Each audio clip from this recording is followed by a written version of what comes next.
Hey everyone, this is Ash here. Back to the Whole Cake Island reread. Apologize in advance if my voice sounds a little bit weird. I have a bit of a stuffed nose with a little cold I have, so you know, hopefully it doesn't make things sound too odd. So I'm a little bit of a late night stream tonight. I wanted to kind of get this done and out of the way because I'll be busy later during this week, and I wanted to get this reread done before I hop into a discussion stream with my friends this Sunday. So I might, right now, I'm looking at probably breaking this up into parts two and three. So I'll do part two tonight, and then tomorrow, plan anyways, tomorrow just do part three of the reread. And yeah, so this one's going to be intense because we're going to be getting into what I found to be the most controversial parts of Whole Cake Island anyway. And so it's going to be really, really Sanji intense criticisms and discussion incoming. So look forward to that. So let's pick up back where we left off, volume 85, entitled Liar. I'm going to start with chapter 849, Chobro in the Land of Mirrors. I do love the cover page for this one by prolific fan requester Noto Skywalker from Osaka. It's Brooke, playing music with the tadpoles, making the musical notes, and Nami sitting on a log watching them. So one of my favorite cover requests in a while. So in the guest room for the Vinsmokes, asking, "Where's Reiju? Who knows? She went out earlier. Oh, by the way, Father, where are the two lovebirds going to live after the wedding?"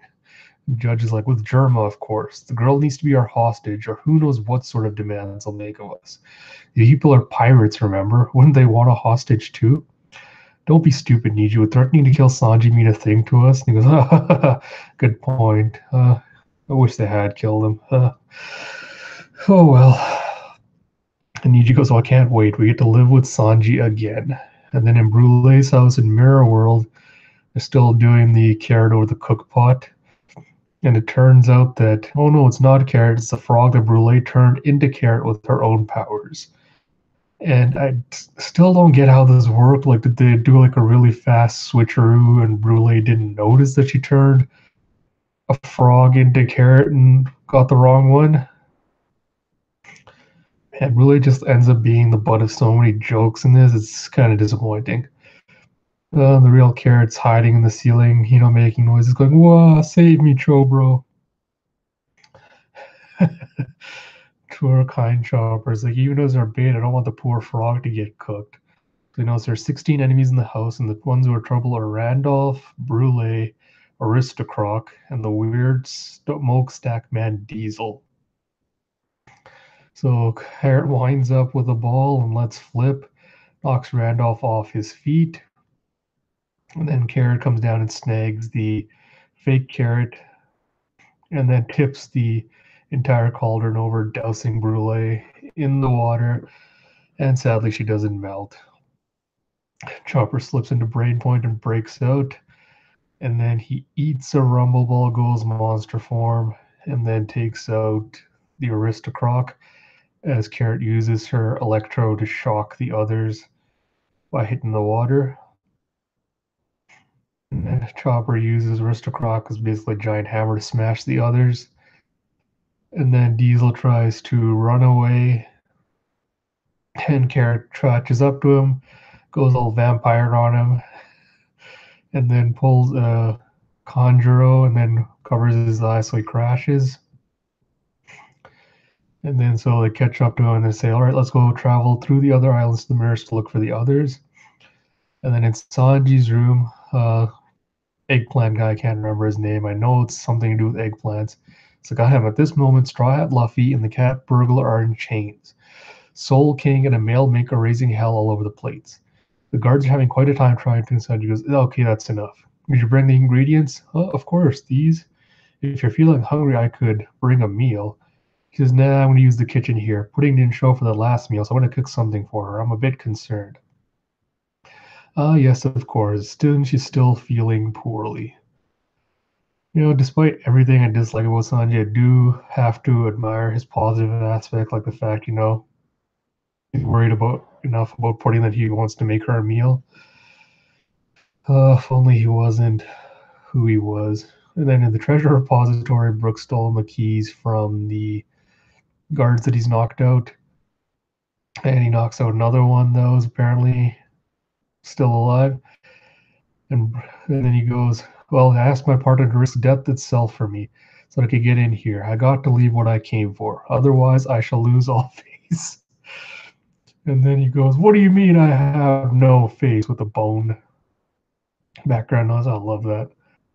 Because I've got to hurry. And then he goes into the room where the poneglyphs are. And then Big Mom shows up. And Smoothie says, Your Majesty, you didn't need to come. I can handle. Oh, Smoothie, you could not handle this yourself. Had to wait for Mama to come and clean up your mess for you. So Big Mom breaks in through the door, which I'm pretty sure Smoothie could have done, but whatever. She goes, who dares to interfere with my fun? Who could be so foolish? And Brooke goes, oh no.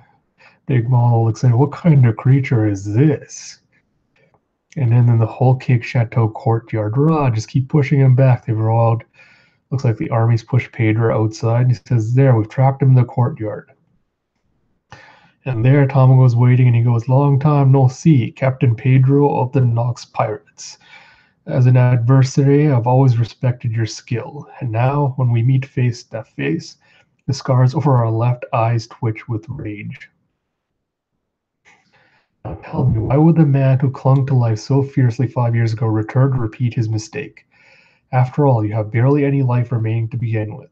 For that fateful day, Mama stole 50 years of your life from you.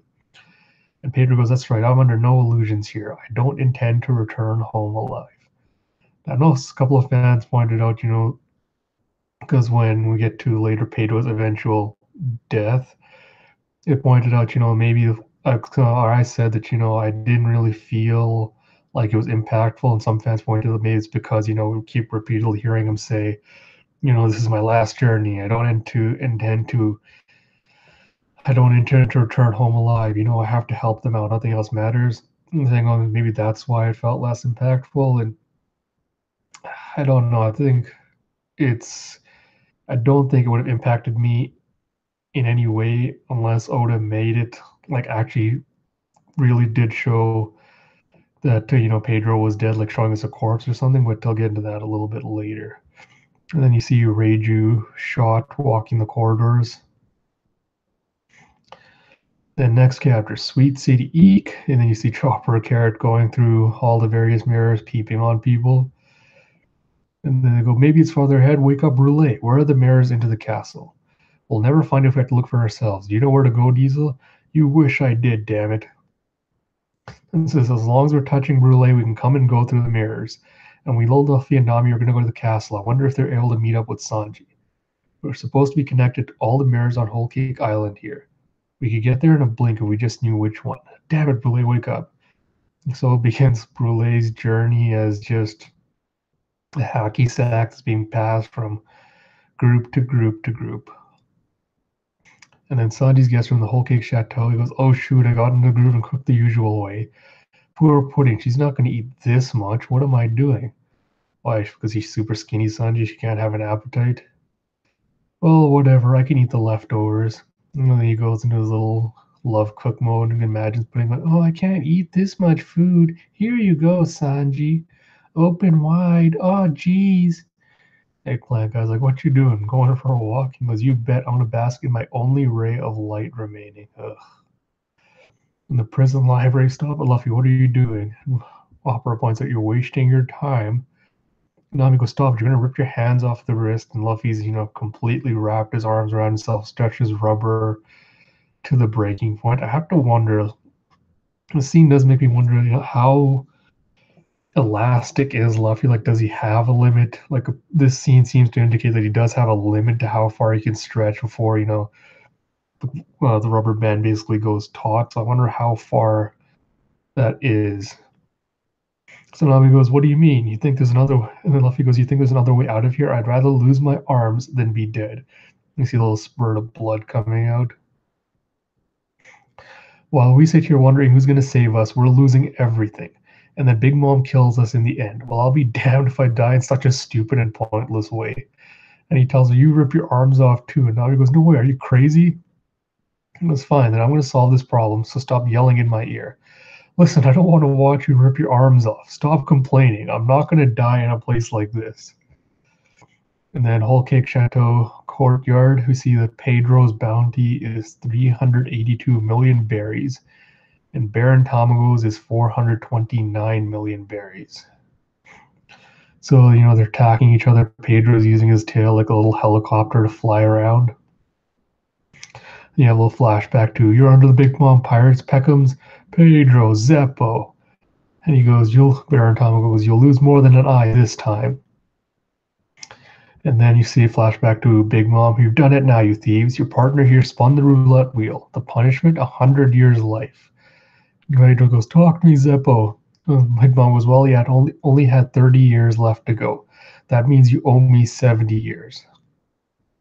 I had to wonder, like, how does the lifespan thing work? Like, Big Mom says, oh, he only had 30 years to go. So how is that a predetermined match? Like, is it like the more soul you have, the more longer you can live? Because Zeppo doesn't look like he's particularly old, but, having only 30 years left, it's a pretty short life. Tamago goes, you cannot match my superior reach. On top of that, I'm wearing the tights that block your electro powers. You flash back to where Peckham goes, growl, mommy, he's like a brother to me. Big Mom goes, oh, don't cry, Peckham's fine. I'll knock 10 years off.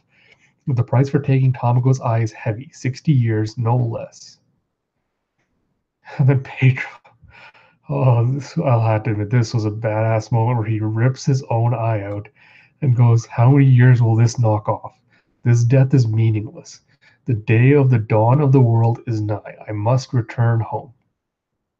And Big Mom goes, Mama, I like you. 50 years it is. Enjoy your life. It's interesting he's saying the dawn of the world. So does that mean it's a return to how the world was before? Or, is it the dawning of a new age is what he meant? But those ancient kingdom theories are for another time. And so Pedro takes a leg to the face, legs Benedict, and he gets smacked back and costs us some blood. Tamago asks, Answer-moi, Pedro, why have you come back here? Why return to the Isle of Nightmares where your partner was murdered and you lost 50 years of life? And he goes, cough, the Straw Hat crew saved my homeland. I owe them my life. I am certain that they will one day guide the world to a new dawn. They shall surpass you all and change the world. Another point of discussion I want to eventually talk about for a later stream. And he goes, there's no better way to use the last remnants of my life than in their service. But don't get me wrong, I'm not dying here. I haven't fulfilled the reason for being here yet. And then he slices through Baron Tamago and Yoke comes flying out. And then Sanji goes, before Pudding's room. Come on, let me in. No, you brute. Lady Pudding is currently indisposed. He goes, I want to give her something. He's like, no, you brute, go away before I slam in your face. He goes, let's see, I think there's a veranda outside Pudding's room. Aha, here we go, and he steps out of the courtyard. I can hand it through the window. And he goes, maybe I shouldn't. It's kind of like peeping. Oh boy, what am I talking about? We'll be husband and wife tomorrow. It's not going to be a crime. She's changing or naked. Oh, Sanji. Why do you do this to yourself, man? And he splashes over and he goes, hee hee hee hee. And he goes, oh no, that's Pudding's going, hee hee hee hee. And he goes, oh good, she's laughing. There's my sweet Pudding. And she goes, ah ha ha ha ha. Is she talking with someone? And then he spots Reiju and he goes, what's she doing here? Why is she with, ah ha ha ha ha. That's so funny. And then we get to the reveal that, most of the fandom predicted. Evil Pudding with her third eye out, scream going, ah ha ha, you've got to be dreaming. Me marry that stupid thug? Of course I'm not. I'm Mama's favorite, especially when it comes to my acting. In fact, she's so fussy over me that it gets annoying sometimes. Still, it's so easy to fool men when Mama asks me to. Those Straw Hats never stood a chance. Only my family knows what I'm really like. See, this is the part I was pointing out my last stream where where she goes in to see Nami and Luffy, and then she's still putting on the fake act with I'm good pudding and etc. etc. It's like at this point we know that her family knows what she's really like. What was the point of the act other than like just a deliberate misdirection by Oda to be us guessing as to is pudding really good? Is pudding really bad? And honestly, it's such a cheap writing tactic to be like, oh, let's me keep the suspense. Let me keep them guessing. And it's just, it wouldn't be so bad if it wasn't so prevalent in so many of the things he's done in a lot of the post arc stuff. And it's getting tiring after a while. So back in the prison library goes, Mommy goes, stop it, Luffy. You really will rip your arms off. And he goes, damn it, I'll show that damn pudding. She'll never get away with this. So the pudding, he used to flash back to when Pudding told him, so don't worry, I'm not going to marry him. Listen close. If you want to know why we're not getting married, it's because that love-struck idiot will get riddled with bullets during the ceremony, courtesy of me. And you're not getting out if you're alive either. And they go, wait, Pudding, what did you say? And she goes, goodbye, my helpless little rats. And I suppose you're supposed to take their fake tears from a couple of chapters ago weren't meant to be tears of, despair or sadness, but they're tears of joy. Again, Oda, like, you're better than this, man. Really didn't have to do cheap stuff like that. He goes, she was planning to ruin us ever since the beginning. What does she have against Sanji anyway? This is messed up. He goes, ha ha ha, you're so naive. What do you call yourselves? An army of evil? Stick to the world of imagination, you inept clowns. The only thing Mama wants is your army of clone soldiers and your scientific power. What a sweetheart you turned out to be. See, it's the sarcastic and uncooperative side of you that we don't need. And you see Raju just turning her head as she's still bleeding from the gunshot wound. And Pudding goes and sits all evil villain style and goes, the entirety of the Germa kingdom is currently moored within our borders. We wafted out the sweet, irresistible scent of a political marriage with Sanji, and you roaming flies took the bait just as Mama planned. At tomorrow's wedding, the entire Vinsmoke family will be put to death. And then chapter 851, Dog End. Ha ha ha, tomorrow the 6 Vinsmokes are getting pumped full of lead. The wedding will be dyed red with blood. Game of Thrones influence, Machoda. Careful when you die, alright? The wedding cake gets splattered with blood. Mama's gonna be so fierce she'll destroy the entire building. Again, another point, something we find out later, but Big Mom at the beginning of the arc sings a song about, how it's okay if they have like, blood on whatever dessert thing they're gonna make. And then here you have Pudding saying, oh, if my blood gets on that cake, Mama's gonna be furious. And then later fans will support that same claim of, Big Mom's cannibalism by saying, oh, she was singing about how it was okay to eat blood at the beginning, and she obviously ate the children and everything. She's seen eating people back in Fishman Island. And so, like, if she's okay with blood, why would it matter if she gets some on her cake? And then you hear a kablam, and then bullet gets shot out the wall. And Pudding goes, see this? It's a 36 caliber Walker percussion pistol. It fires what we call candy jackets. They're powerful enough to completely pierce even a shield-bearing soldier in heavy armor. So I suppose I've proven it works well enough against you Vinsmokes and your metal bodies. Ooh, I can't wait for tomorrow. The look on Sanji's face when he goes from absolutely trusting me to having a gun pointed between his eyes. And you have Nitro the Jelly going, ah, that'll be great. And Raby and the carpet also laughing along. To think the dumb sap actually believes you're in love with him.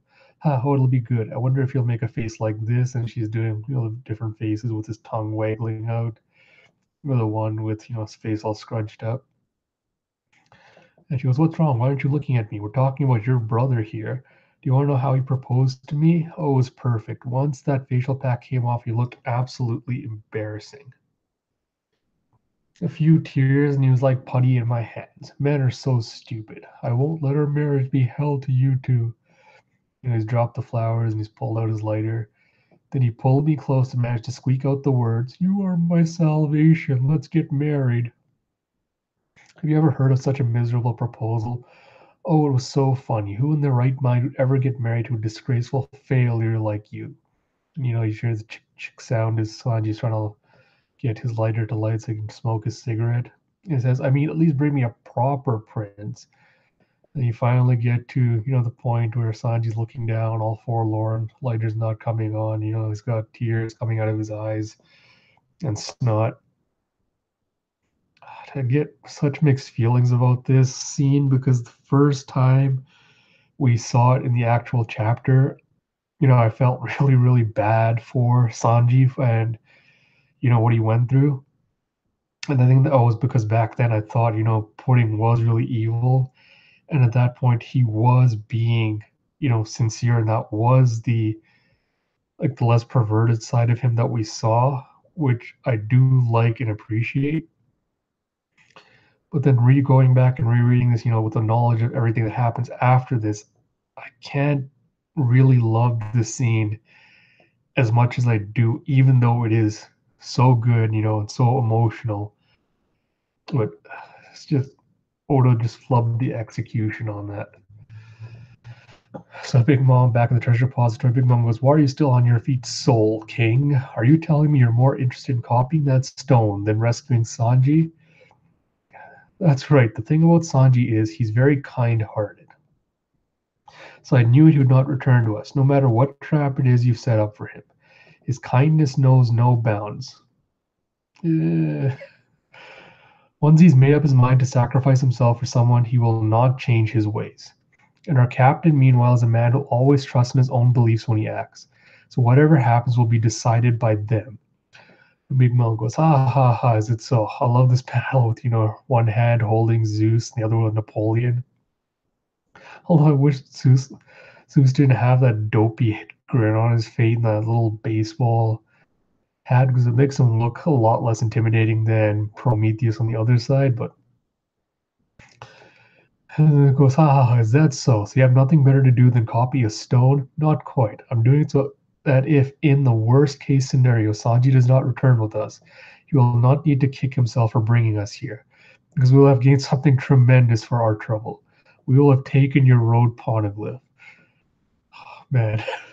Well, as much as I complain about the development and things in this chapter and like not really caring for moments like this, I have to appreciate all the moments Brooke does get in this arc, because most of the times he's making bone jokes, he's making panty jokes, he's just being like silly and lighthearted, and it's the moments where he goes like really serious that he always shines. And I really wish we got more of those, and I wish Whole Cake Island would have given us some more backstory on him, because he's been with the crew for Lord, like almost 10 years in real time, like over 2 years now in story time. And like we don't really know about a lot of his early life, and it seems like there's so much potential there as being untapped so far. And I'm not really sure when Oda's gonna bring that back, but it'll probably be, I suppose, when Germa comes back into the story, he'll probably bring it back at that point. But he could have at least given us some hints during this arc rather than just teasing us with this long drawn out silences that Brooke had. So Big Mom goes, Mama, that worst case scenario envision is rather tame. Sanji not returning, that's the worst thing you can imagine. Nobody dies. Everyone might die. Big Mom, I don't know if you know what series you're in, but I don't think that's ever going to happen. Sorry to burst your bubble. And I love this line from Brooke. Young lady, what kind of idiot draws up plans with the expectation of dying? Oh, I love Brooke so much. Then back in Mirror World, we stop, stop tickling me. I'll tell you. Okay, Carrot, you can stop. You see Carrot just torturing Brule. Tell us which mirror goes to the castle. And Brule goes, oh, you're gonna get it. Look, I don't remember every single one. Just ask the stupid things yourself. Ask the mirror knows all know what they're reflecting. You get the whole Snow White with mirrors in this hall. Which of you leads past the castle wall? And it goes, you go, I do. Oh, that's me. Me too. Here. I'm the mirror inside of Lady Galette's closet. I'm a hand mirror in a second floor guest room. I'm the fourth floor women's bathroom mirror. They actually answered the question. Okay, do any of you currently reflect Luffy, Nami, Brook, Pedro, or Sanji? We're looking for them. Who? What do they look like? Oh, I just saw Sanji pass. The opera's like, And then Karen goes, I got this show, bro. I'm great at drawing faces. Then you flash back to Pudding, cut back to Pudding again. She goes, so, sister, dearest, I've got to be careful that you don't die of blood loss. Plus, I certainly don't want you telling anyone about the secret sordid side of mine you just saw. And then she plunges her hand into Raju's mind and then pulls out the roll of film and goes, this is the power of the memo fruit. You see, every person contains a film of memories inside their head. Doesn't everyone have frightening experiences, painful memories, parts of their past they'd like to forget? I'll just take this memory from a soldier who got hit by a stray bullet and edit. They're all done. And now your memories with me have all been cut. Let's have a nice, fun wedding tomorrow, why don't we? Call a soldier, get her to the medical room right away. You can see the flowers Sanji bought with him left, leaning against the wall. And Pudding's memory food again, like this is another, Chekhov's gun that Oda introduced in this arc that didn't have any kind of payoff. And I know part of it's like, like Big Mom has to come back. They couldn't have finished it here, but I don't really buy the idea that, Big Mom either A had to come back or, that this arc couldn't be finished as it was, or like, what Pudding's final character arc would be. But I'll get into that later when I get into some theory ideas, and we'll talk about it then. Then back to the prison library again. Luffy's still continuing to try to rip his arm off, going, and Bobby's like, please, Luffy, just stop it. Ew, gross. Look at all that blood. Just stop. And you see his arms just spurting blood. And he's wrapped even more of himself around himself. And Opera goes, this guy's crazy. Luffy's like, almost there. He goes, hey, girl, Mama ordered me to make sure you cough up where Lola's at now. She'll spill the beans. Mommy's like, what? I'm not going to sell it a friend. Okay, then plan B, torture. Mom's like, ew, no, don't make it sound so casual. And Opera goes, here's the deal. Every 5 seconds, I'll shoot you with a crossbow. If you feel like talking, talk. And I was like, what do you mean? Don't do that. It'll kill me. He's like, better get talking then. And then Nuffy goes, don't even think about it, Warthead. You'll never get that far. Don't worry, Nami. I'll get these arms ripped off in less than 5 seconds. Very strong Zoro in Little Garden flashbacks here. And Nami screams, no, I don't want either thing. And Opera and Luffy say, I'll tell her, stop being selfish. Then you hear someone say, hello, is anyone here? Huh? Hey, you're not supposed to be allowed to drive the castle. Oh, don't be difficult. There's battle and chaos all over. Sorry to do this, Opera. And then we hear 5,000 brick fist. And then Opera gets blown back as we see everyone's favorite uncle, Jinbei. Oh.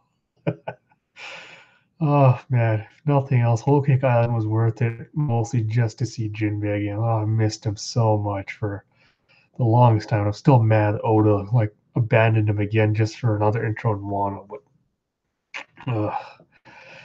he goes, Luffy and Nami, I heard they had you prisoner. I'm glad you're both all right. We can talk later, but first, wouldn't you rather get out of here? Nami's just crying like, yes, yes, yes. Save me, Jinbei. You're the only rational one around here, please. And then we're going into chapter 852, Germa's failure. Oh boy. Okay. So after this chapter, I'll probably look at the live chat and try to answer any questions you might have posted there.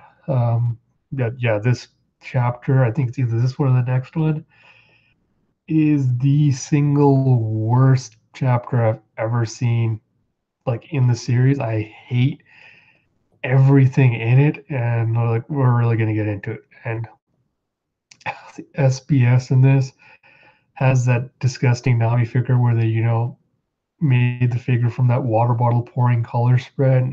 Just block out all memory of that figure ever having existed. So, medical room, Whole Cake Chateau. What incredibly resilient and regenerative skin. Germa's augmented humans are a true marvel. A simple night of rest should be enough to ensure that you're ready to attend tomorrow's party. Report to the Vinsmoke that she'll be held here overnight for recovery. No doubt they're worried about her now. I'll be in the 4th floor medical office then. Yes, sir. And you see Sanji watching the doctor go away. And then Reiju wakes up and hey, Sanji's in the room with her. And then she looks down, she goes, "Oh, my leg." And she goes, "I was walking around the castle and ran across some soldiers shouting about infiltrator, and then I got attacked, I suppose." And he goes, "Doesn't add up, does it? Feels strangely piecemeal? That's because your memories were replaced." And she goes, "What?" And he goes, "I'll tell you what really happened." So in the prison library, you see, now I can't, like, this prisoner, one of the prisoners in the middle of this panel looks really, really eerily similar to Dr. Hogback. Like he's got the same hair, he's got the same kind of body, and it just seems super weird. But the books are on fire, the prisoners are all leaping out on fire, and Jinbei's waiting with the bucket of water. He goes, "Luffy, Nami, hurry." And they both burst out going, "Hurrah!" And then he splashes the water on to douse the fire. And he goes, "Ah, we're saved." Huff, huff. And Nami's like, "Why do I feel like I've been through this before?"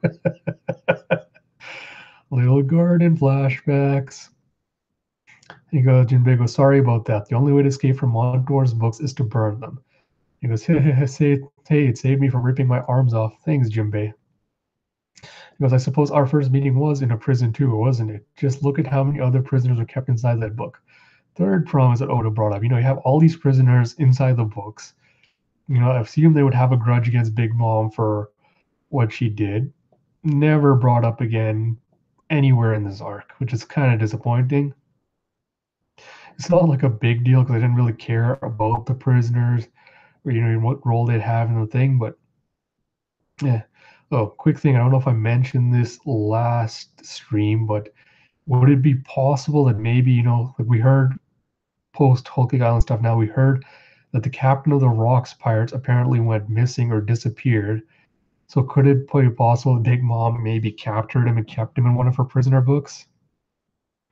That'd be an interesting kind of tie back in if that's what happened and the captain goes back and rebands the crew. I'd be kind of interested in seeing that. Shinbei goes, "The imagination and span of the world of books is infinite. Big Mom has many powerful followers." I don't think they're called followers, Jinbei, if they're trapped in the book. No, I was like, "Thank you, Jinbei. What are you doing here?" He's like, "I'm here because my Sun Pirates are affiliated with Big Mom's operation." What? Why are they surprised? Didn't they learn this back in Fishman Island? And then Nami goes, "But then isn't this rebellion?" "Precisely. There's no turning back now." Oh, I love how casual Jinbei is about this. Like, "Yeah, I'm a rule breaker. What are you going to do about it?" But she said, "On Fishman Island, you said that you still had a position to uphold." He goes, "Well, you just saw me abandon it." "That's right." The reports screams to the prison library. "What's going on?" "They run a tight ship here. First, we need to find a place to hide ourselves." Luffy's like, "Whoa, all of a sudden I feel hungry." And Jinbei's like, "Oh, you're hungry at a time like this?" And Nami goes, "Don't ask. Luffy expends 3 times the energy of a normal person just by being alive and breathing." He goes, "I'm not complaining. I didn't say I wanted anything to eat." So another curious thing about this, so if there's, like, we know Luffy's a paramnesia whose powers are basically on, quote unquote, like all the time. And I think Jewelry Bonnie's probably in a similar state where she keeps transforming, and maintaining different forms because we don't know, what her actual age is. So does that make me wonder, is that why both of them have such gluttonous appetites, is because their powers are basically on all the time, they burn so much energy. And if he did run out of, food and things, would it start eating away at his life force? Because I think, Law said something similar, like expands. Like he said, well, maintaining a room basically takes away my stamina. But is that him saying it's the same as life force? Maybe that'll be something Oda clarifies, sometime in the future when we finally learn about what devil's roots actually are. And you see Luffy going, "I won't eat anyone's food but yours anymore." He goes, "Anyways, thanks, Jinbei. It's an emergency. We're all fooled, even Sanji. I've got to tell him." And he goes, "Take care of Nami." And then he runs off to ran smack right into them. Luffy's impulsive nature taking him over. You cut back to the medical room where you go, "So you believe me? Of course, I know you wouldn't lie to me, but I never suspected it was this bad. I'd been sniffing around after Pudding. She was just too good to be true. She plans to kill us rather than get married. All this time, I assumed that if I accepted the marriage, it would save Luffy and the others, and it turns out that was never in the cards to begin with. I thought I could just sacrifice myself and everything would be perfectly fine. What kind of fantasy world was I living in? Initially, when we read, like when we first got this chapter, I was just like, yeah, I really like this moment because I'm like, oh, finally Sanji's being, introspective and like, admitting to his faults and everything. But I think the biggest problem I have with this reading it now is it really not just really hasn't changed. I don't think his general attitude towards anything, but just everything that comes after this kind of renders this really moot. But we'll get to that once we finish this chapter. And Reiju goes, even father was careless and arrogant in this case, but in my opinion, it's timely if anything. I believe the Germa as it exists now ought to be destroyed. And I'll just label this promise number 4 that Oda broke is, there's this idea that Germa needs to be reformed. And I know a lot of fans had the idea that, Reiju would take over from Judge and reform Germa and like become their new ruler. And I think, yeah, it could still happen. Like I know other fans' idea was that Reiju would go to Reverie, as the new ruler, and you'd have another kingdom allied to the Straw Hats. But this also ties into a theory I'll get into later about what I thought the ending was going to be. But Reiju again was introduced at the beginning of this arc with a lot of potential, and then she also just becomes, a plot device to help move Sanji along, and she just gets really, really wasted this entire arc. And I know fans will be like, oh, Germa's going to come back at some point and Rage will be with them and she could have a character arc then. But, like, we could have given her a decent character arc now that would have tied in perfectly into a lot of events in the arc without just having her, having her here just to be like a tool used for Sanji's character, quote unquote, development. But get into that again a bit later. And he goes, what are you talking about, Reiju? They'll kill you too.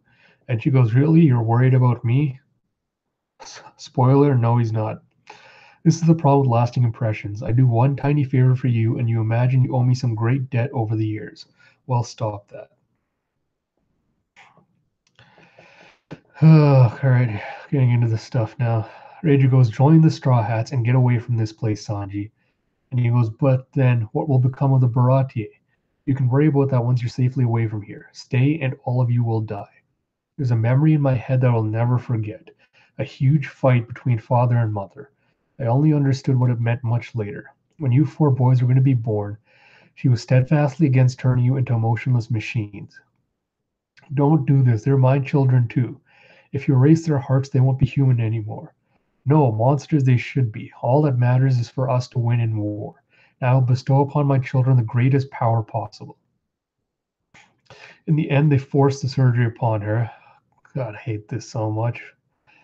But mother took pills in an attempt to halt father's mad ambitions. Powerful medicine strong enough to affect the manipulated bloodline elements. Sanji goes, huh? And you see Judge going, hey, Sora, what have you done? Reiju continues, but it wasn't enough. They soon found numerous abnormalities in the boys' bodies that made them far superior to ordinary humans. And Judge goes, very good. It's a success, Your Majesty. Have no fear. Mere medicine cannot change the blueprint of the human body. But strange to say, Master Sanji seems to be the only one a bit different. This cannot be. Let's give him more time until he grows and develops. Master Sanji is feeding animals. Those are emotions he should be lacking. Meanwhile, Mother grew weaker and weaker from the after effects of her poison. Can you believe it, Reiju? Sanji cooked lunch for me. The fact is, you did grow as a human being. That is debatable and questionable. And you mean it was because of me that she... No, don't you dare take it that way. She was truly happy over how you turned out. She had no regrets with her decision. And Shinji goes, can you guess what Sanji told me today? This is Sora. He said, get better soon. Wow, he's the sweetest boy in the world. But father could not forgive this. He blamed you for everything that happened and started to mistreat you accordingly.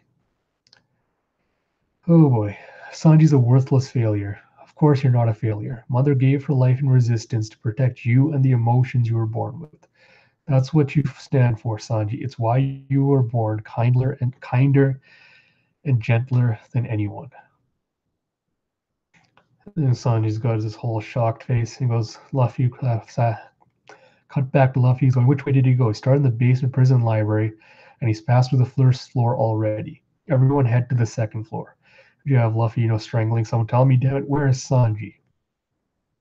Then someone's reporting to Smoothie with what more problems? Well, it seems Jinbei's inside the castle. He's not rebelling, is he? Send this message to all troops. Given the way her moods swing, if Mama hears of these failures, it will have an effect on tomorrow's plan.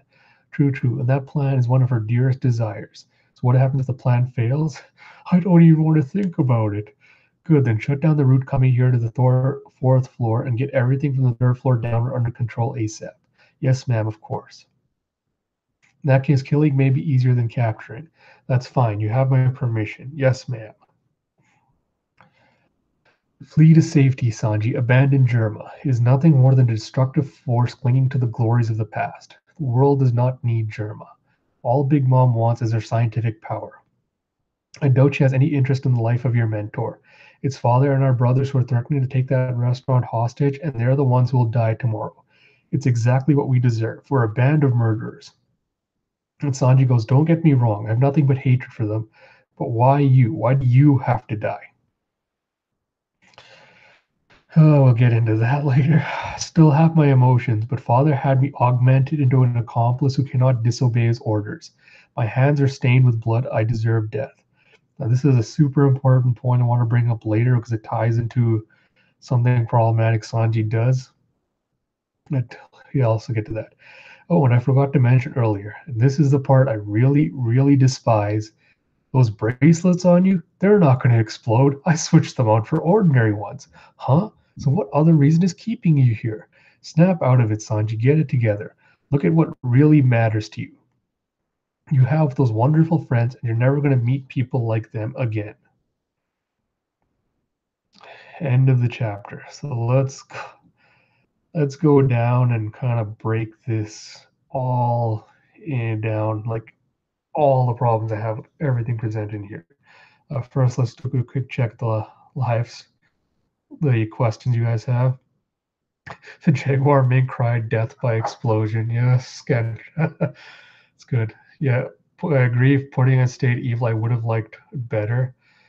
And yes, Joe Taro, I do agree that up to this point, I enjoyed most of the arc, and it really did shoot downhill after this chapter. Like, if I had to pick a chapter, I'd say 852 is where it started going. Like everything after this just got shitty. I agree with Kendra. I wish we got more Sora.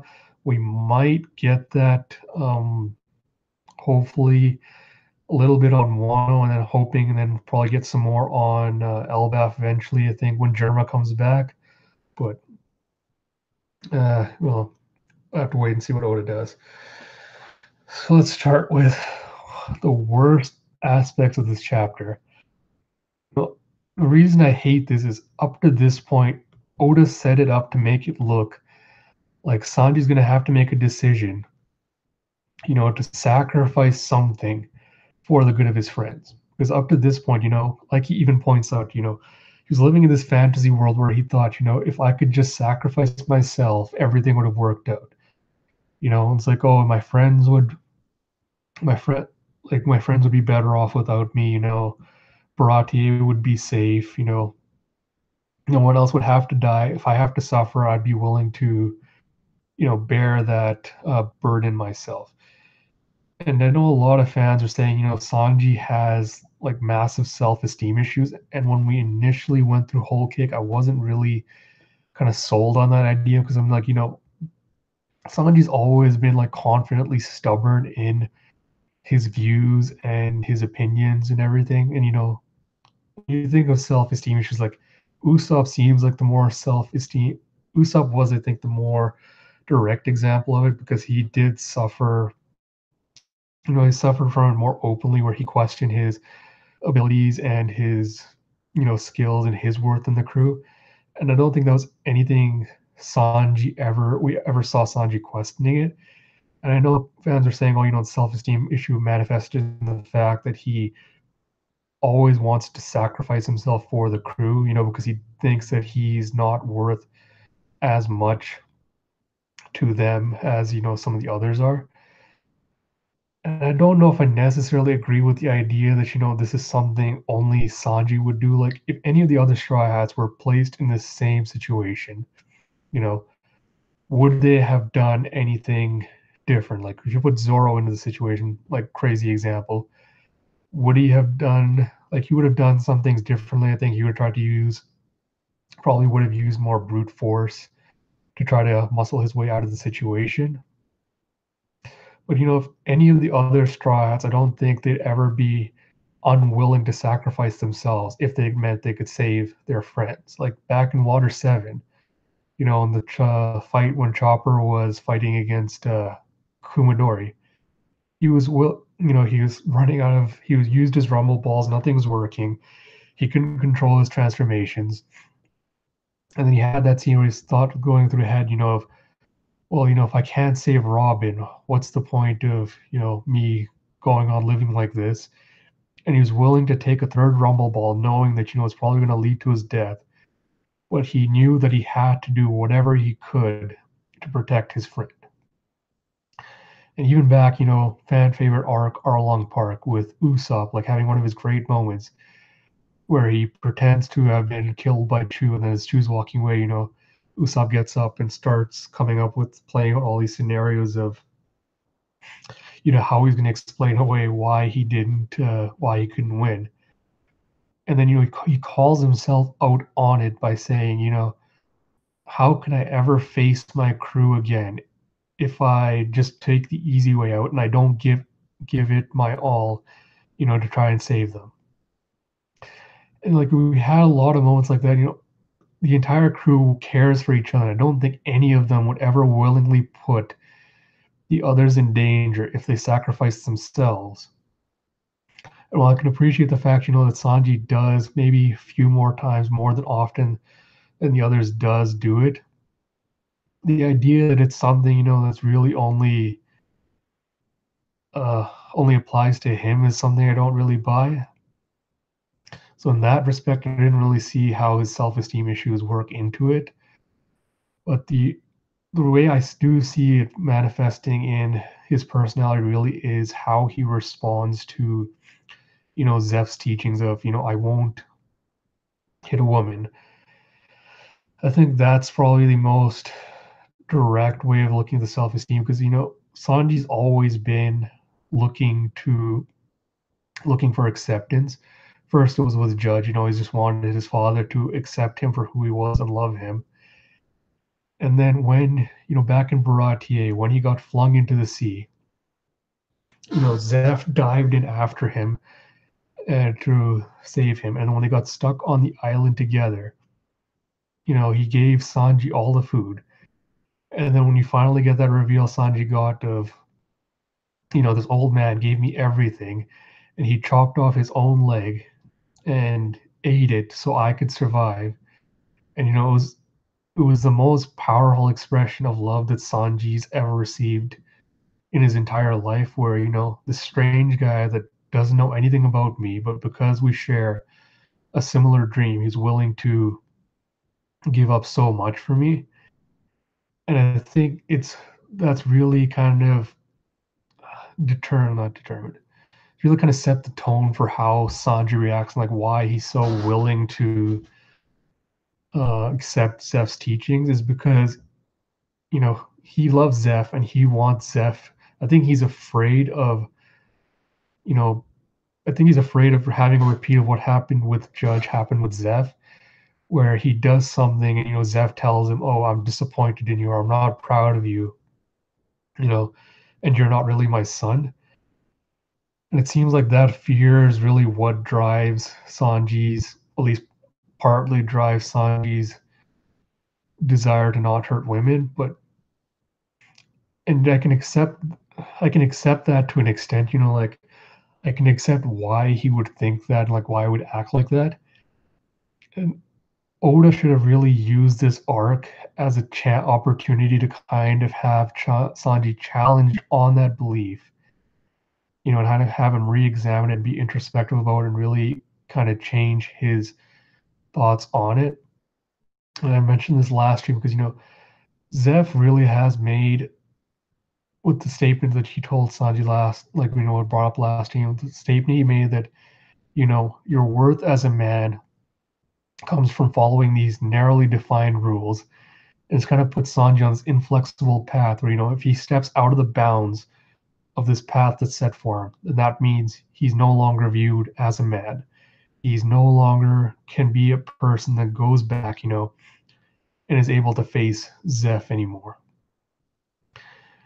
And I think that's like it's part of a generic problem in a lot of shonen, but especially with Sanji is he has this idea of, what does it mean to be a man? It's like, oh, men are made to love women. Men are supposed to protect others. Men are supposed to sacrifice themselves. They're supposed to be the providers. And, we see this also back, like this is also part of the reason that a lot of the actions on the Peachy Island where he's with Eva and his cohort kind of really bugs me is when he first meets with them, when he meets with Eva, he tells them, they're trying to put him in the dress, and he tells them, I'm a true man, and what it means is a true man are supposed to love women. It's like I'm a true man. And there's two very problematic portions of that statement. Like one, he's basically saying that he doesn't see any of the, LGBTQ or trans characters on that island as women. And then he's just saying like, he's saying that, the rules for a man, like here's the rules you have to follow, are like 1, 2, 3. And it seems like there's a set standard of what it means to do that. And I'm like, it's a really toxic idea because that's the other thing I wanted to bring up. It's like Whole Cake Island is supposed to kind of explore this theme of toxic masculinity versus, what it means to be quote unquote a real man. And it's supposed to be like, Judge represents the toxic masculinity aspect of it, where, he has anger, he exerts control over women's bodies, he sees them as objects. All he craves is power and status and, wealth, aggression. And he sees emotions that are genuinely associated with being feminine, like, crying or having, empathy or sympathy, as being like, wasteful emotions that men shouldn't have. And then you're supposed to have Sanji, who has all those emotions, being like, oh, this is what the ideal man is supposed to be like. Except the problem is Sanji Jin falls into a lot of the pitfalls of toxic masculinity, like the problem with like I'll get into a little bit of some of this a bit later, but Sanji doesn't respect women as people as much as he sees them as objects of affection, you know. And like, what's one of the problems with like one of the problems with chivalry back in like the original definition of chivalry is, men used to be nice to women because they used to think they weren't as capable of protecting themselves, or they're just the weaker sex. Of course, they need to be coddled and everything. But they also lavished attention on them because they typically wanted something in return. In this case, sex and like, things like that. And Sanji really kind of does a lot of the same thing where, he acts like he loves women, but the only times we've seen, the only real feelings we see him showing towards them is lust. And it's kind of clear that he doesn't really respect anything about them other than that. Like on Punk Hazard, when he went after, when he was switched into Nami's body, he went and started groping her, even though she said, don't put your hands on my body. But he's just like, oh no, I have to use this chance to take pervy pictures for, my own pleasure before I turn back. And he's even plotting with Brooke to, oh, let's go along and, violate Nami's body as we see fit, because he didn't see her as a person so much as an object at that point. And then, it's the same thing with someone brought up on a Discord once asking, with Sanji, what was it? God, I can't remember what it was, but I'll come back to that once I remember the point. But, Sanji, like this chapter builds on this idea that Sanji's supposed to be like a nice guy, and he's so kind and he's so genuine and this, but kindness isn't really kindness if it's only directed towards a specific group. Like if Sanji treated everyone nicely and you happen to lavish like a little extra attention or praise on women, I don't think I'd have as much problem with it. But the fact, that he treats the transgender characters and like, the LGBTQ characters differently just because he's like, oh, you don't fit in my definition of what it means to be a man. And I don't see you as women. So, I'm not going to be nice to you because you're trying to take away my pride as a man. It's just, there's like so many problematic elements with that.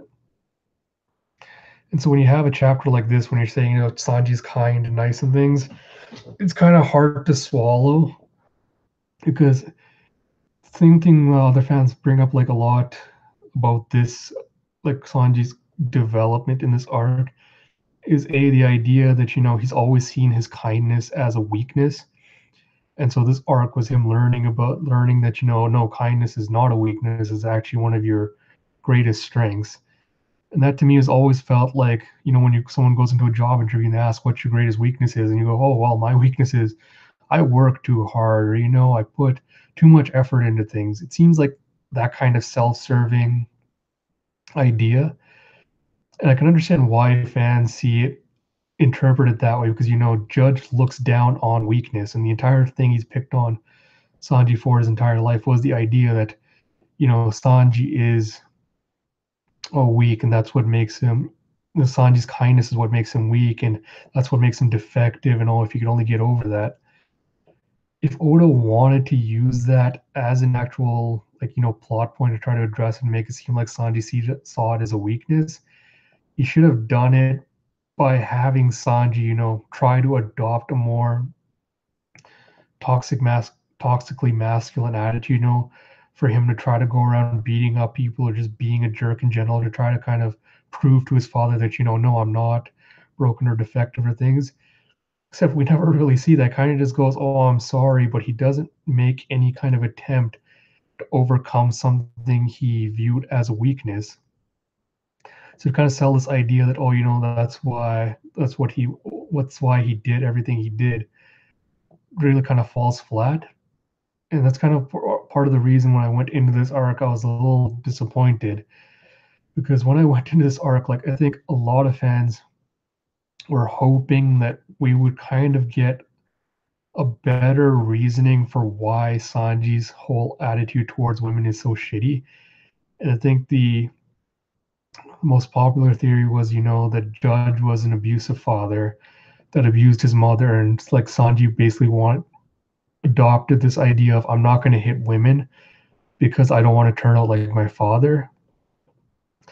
And we got elements of that, with just in this chapter where Judge basically operates on Sora against her will, again, with the whole idea of, he doesn't see her as a person so much. He sees her as an object for which he can use to, further his ambitions.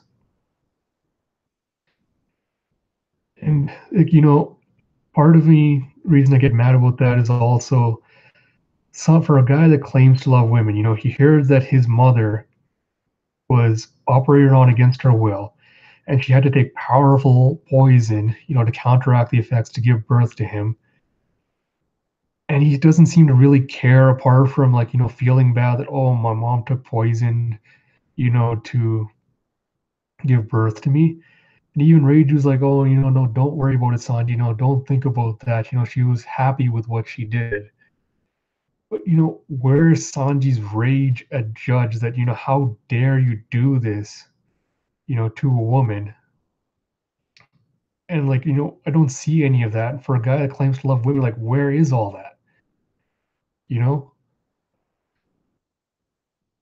And same with, Reiju, where she admits to him that, same thing, that Judge had her augmented so that she could not obey her orders. I know fans are trying to write that off by being like, oh, if she was just lying to him, try to get him out of there so he wouldn't stay back to rescue her.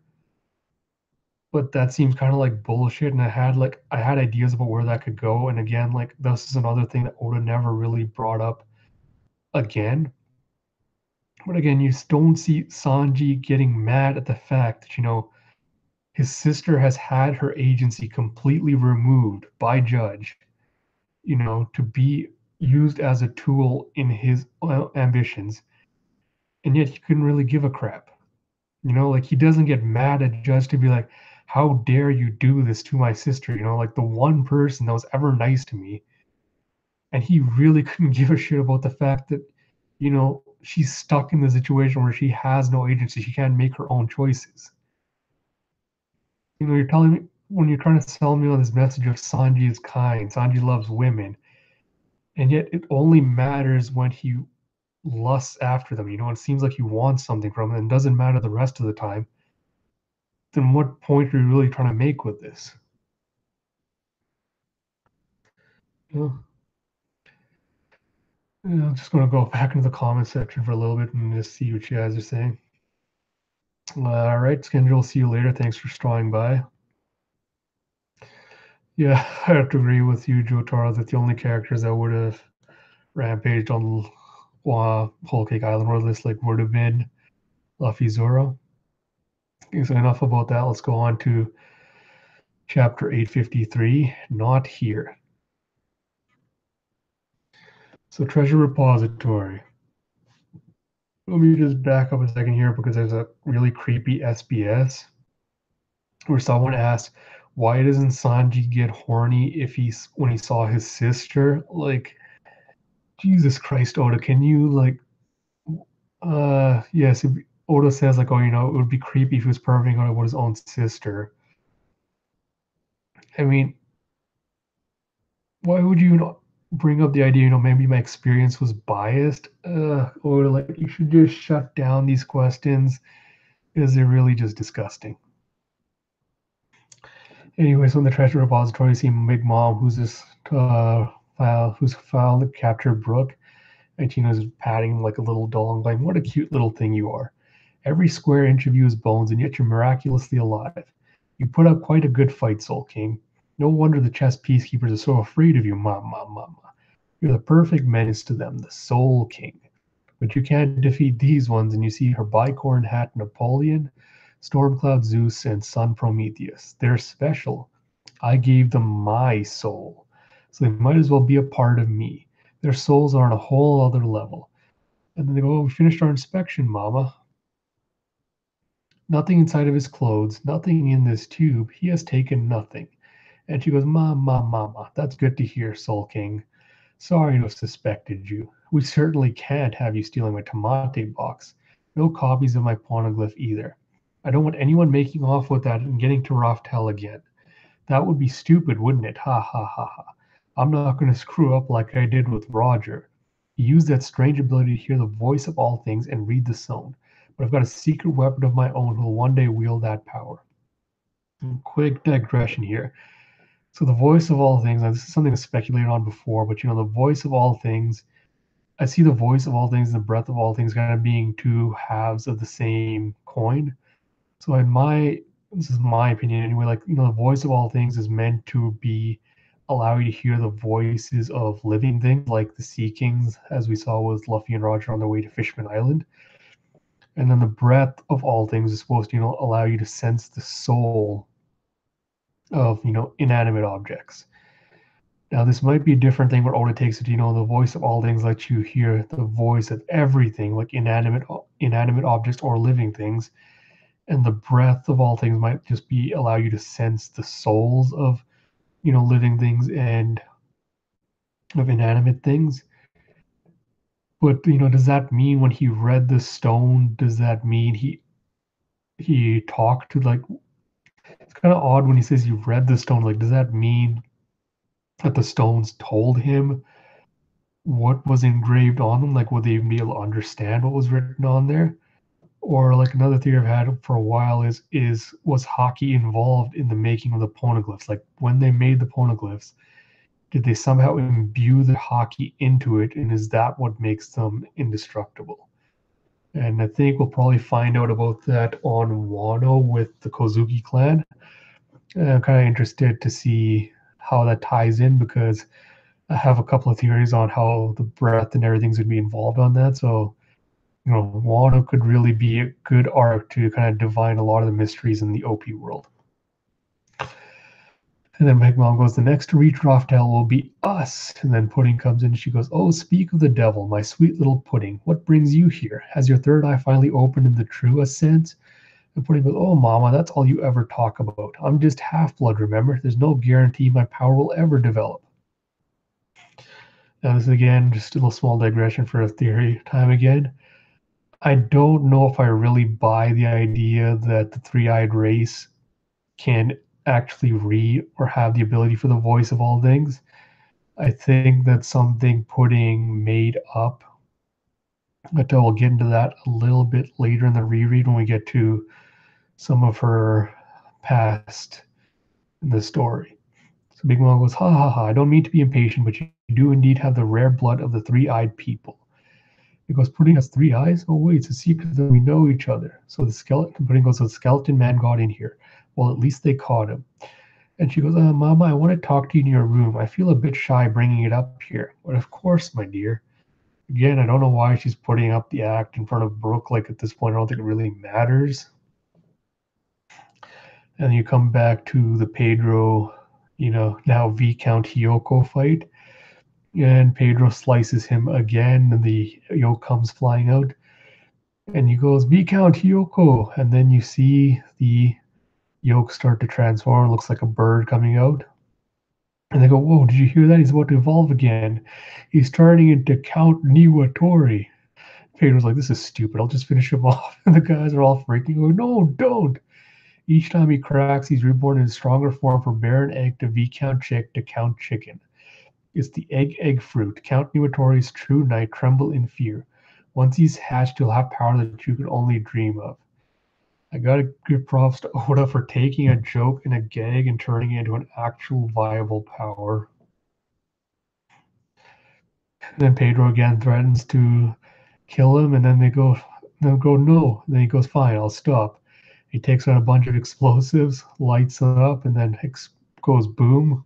Everyone's sent flying back. See a shattered mirror. And then in Mirror World, you see, whoa, that was a close one. Geez, that was reckless. You really startled me there, Pedro. Huff, huff. So you flash back to when Pedro saw them in the mirror.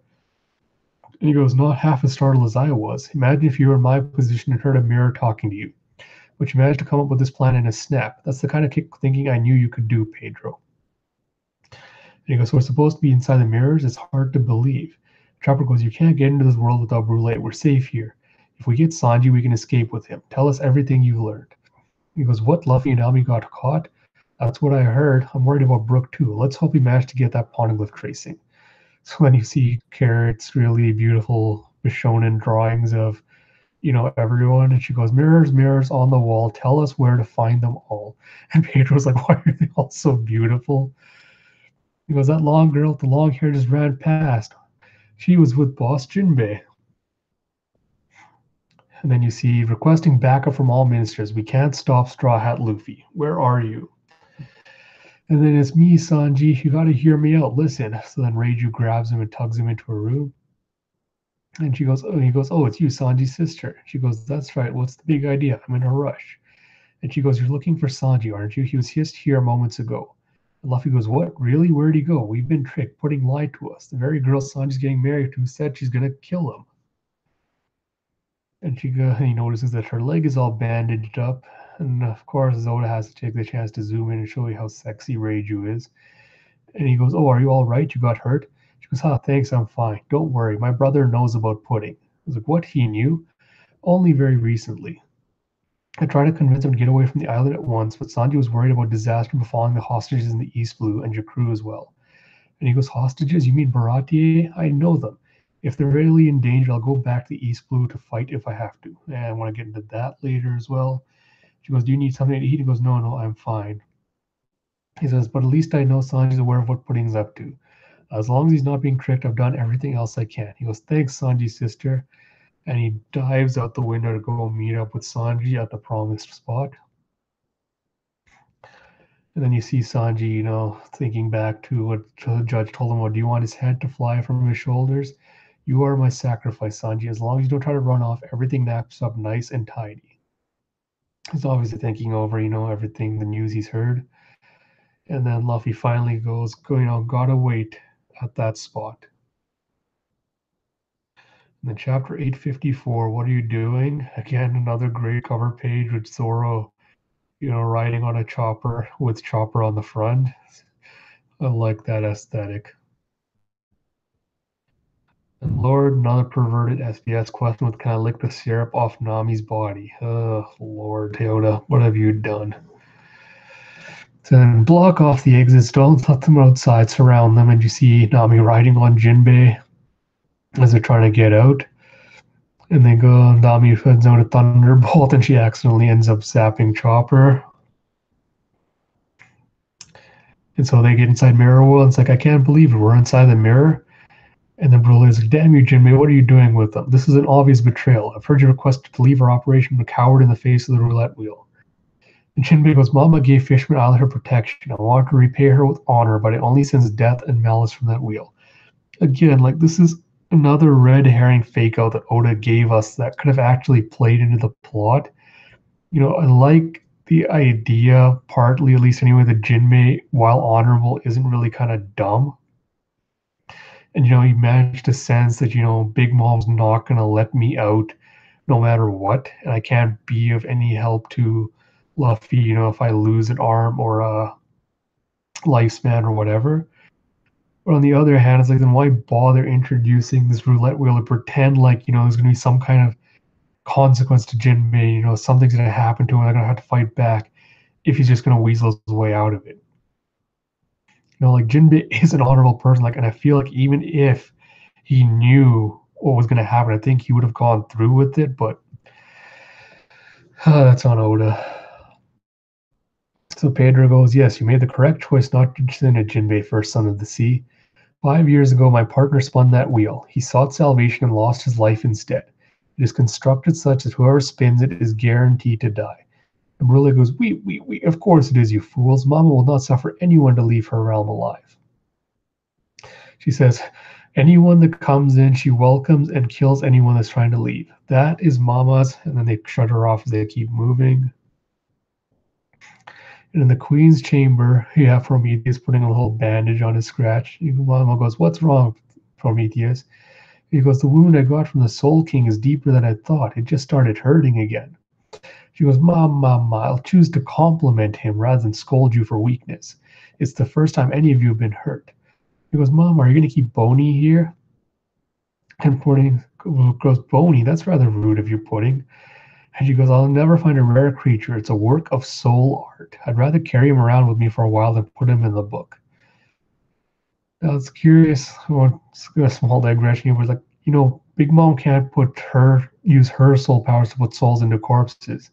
But Brook was able to come back, and form a bond with his own corpse's soul. Bond his soul back to his corpse. So I wonder if that's the reason, Big Mom can't put other people's souls into corpses, is because their soul still has a connection to the body and it'll reject it. It's something to maybe think about for, theory thought later. And she goes, nice job working over those straw hats. I didn't think they'd actually get through the seducing woods, but they're safe and sound in the prison library now. Are you just going to kill them in there? Yes, after the ceremony, Brooks all surprised. Jerma will be drinking themselves into a stupor right about now. I've got the barmaids attending to them. She was good, but Reiji was sniffing around after me. She was very sharp. Good thing I took care of it. I trust you didn't kill her. And she goes, oh, come on, Mama, trust me. It was only the leg. I shot her once and erased her memories.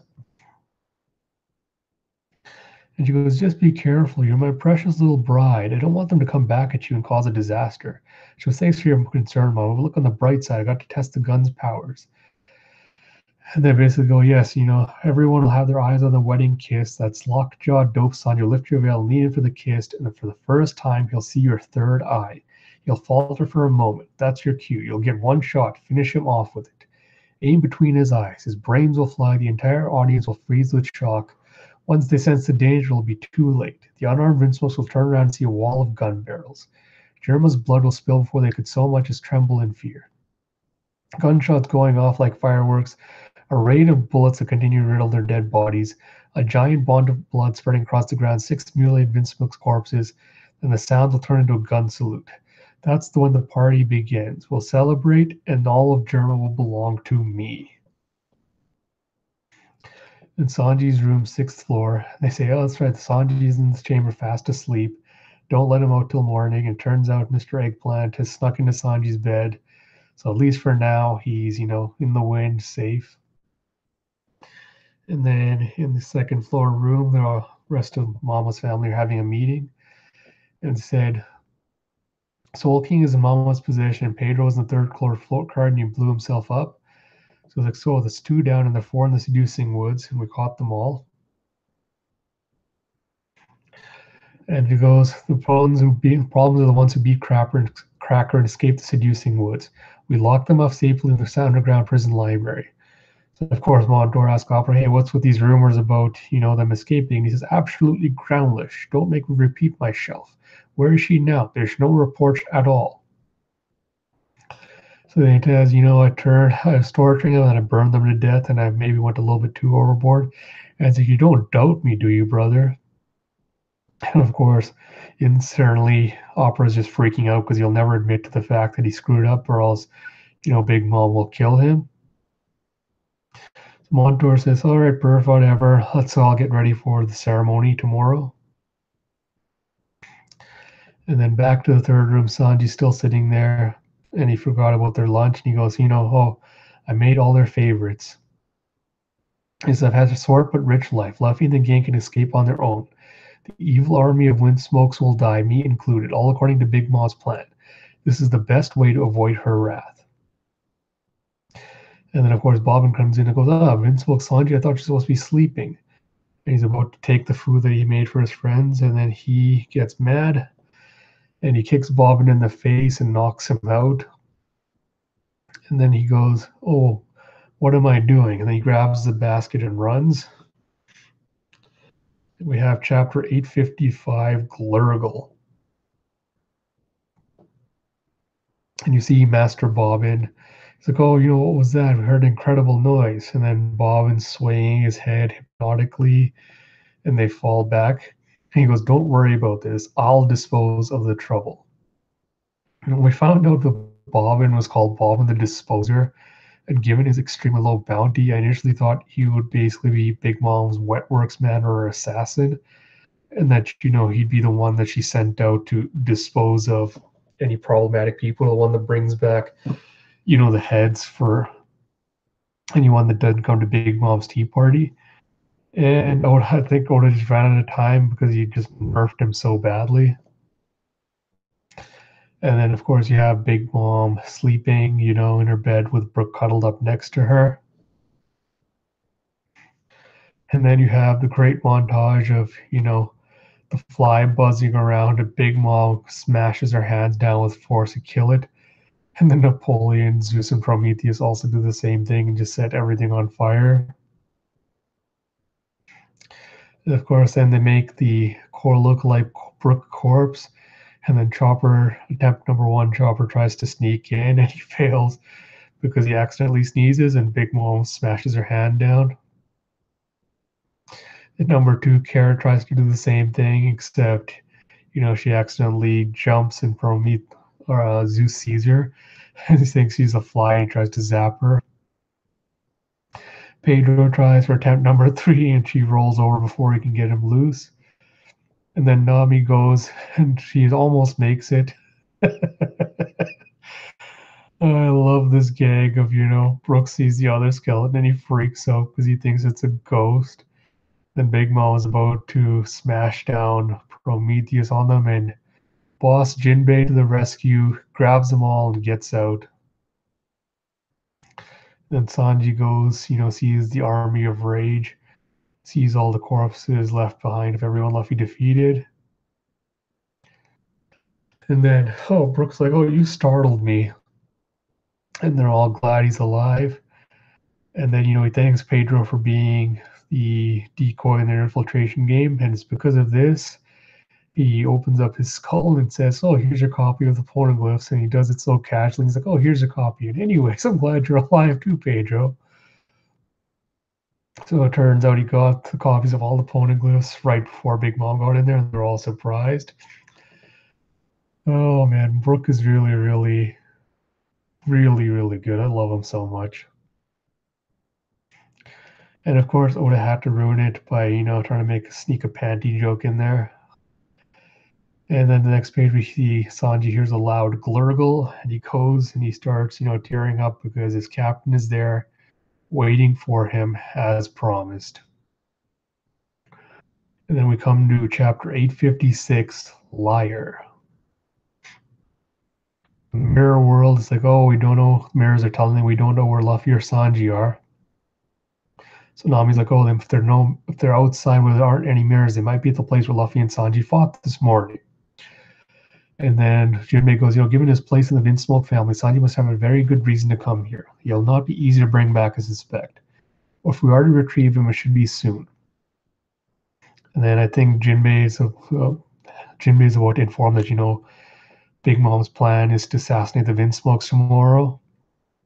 And then ask, oh, is Peckham's all right? He's like, oh yeah, I can tell you he's fine now, but they almost had him fed to the sharks. Ha ha ha ha. And then gunshots, you see Bobbin dragging himself along on the sword. There's three shadowy figures and he passes out because he's apparently been shot. And then apparently all the barmaids Big Mom sent to drink with Jerma can't handle their booze. And you see all the, Vinsmokes just drinking and having a good time. And Judge says, now let's not go overboard. The real party will be tomorrow night. With the backing of the fearsome Big Mom, Jerma will once again rule the North Blue, and tomorrow is our first celebration of that fact. I suppose that failure did turn out to have his uses after all. Until they toast to Sack, Sanji's a failure is finally useful. Then we come back to Sanji Luffy, and Luffy smells the food and he wakes up. He goes, Hanji. And Sanji's like, I didn't tell you to wait. And he goes, he goes, if you can eat this, eat. It dropped along the way, so it's all crushed and got rained on, so I'm sure it's terrible. And you got flashbacks to when he gave it to Sora, food looks atrocious. Of course, Luffy chomps on it and eats it, and he says, this food's the best, it's so good. This thing's got all of our favorites in one box, man, it's tasty. And Sanji goes, liar. And he goes, that was good, I nearly shriveled up there. He goes, are you done? And leave. And Luffy's like, what do you mean, come with me? And he points out, first of all, the captain of my own ship came all this way to track me down, only for me to insult and hurt him to the best of my ability, despite no resistance from him whatsoever. That means I cannot go back to your ship now. Second of all, the old fart who saved my life in the home where I was raised, the seafaring restaurant Baratie, is being held hostage in case I don't play along. That means I cannot escape from this wedding. And third of all, the female family to which I'm related is walking into Big Mom's trap. They'll all be slaughtered in a matter of hours. They're scum of the earth to whom I know nothing but my hatred, but I cannot bring myself to abandon them to their fate and run away. For these three reasons, I cannot return with the rest of you. Now that you see my side, just get out of here. So Luffy winds up and gives him a good beating, and he goes, tell me how you really feel. And he flashes back to, all the good times he had with this crew, and he says, I want to go back to the Sunny as he breaks down in tears, but I just don't have the guts to run away. Once the ceremony starts, I can't stop any of it on my own, and yet I still want to save those scumbags who I don't even think of as family. And Luffy goes, of course, because that's who you are. But you've got us. Let's crash this wedding. Let me break some more of Sanji's supposed kindness down in this chapter. He lists off all the reasons that he can't go back to the ship with the Straw Hats. And the number one is, yes, I hurt my captain. Baratie is in danger, and my family's walking into a trap. And I would kind of buy all of this. Like, the problem I have with this entire scene as it's set up is Sanji isn't really sacrificing anything. Like he only goes to Luffy and asks him for his help after, he doesn't have any real personal stake in what's going to happen. If at this point, if Oda had still kept, the bomb cuffs on and the threat of Baratier, and then had Sanji break down and be helpless, and then ask Luffy for his assistance, I'd be okay with it.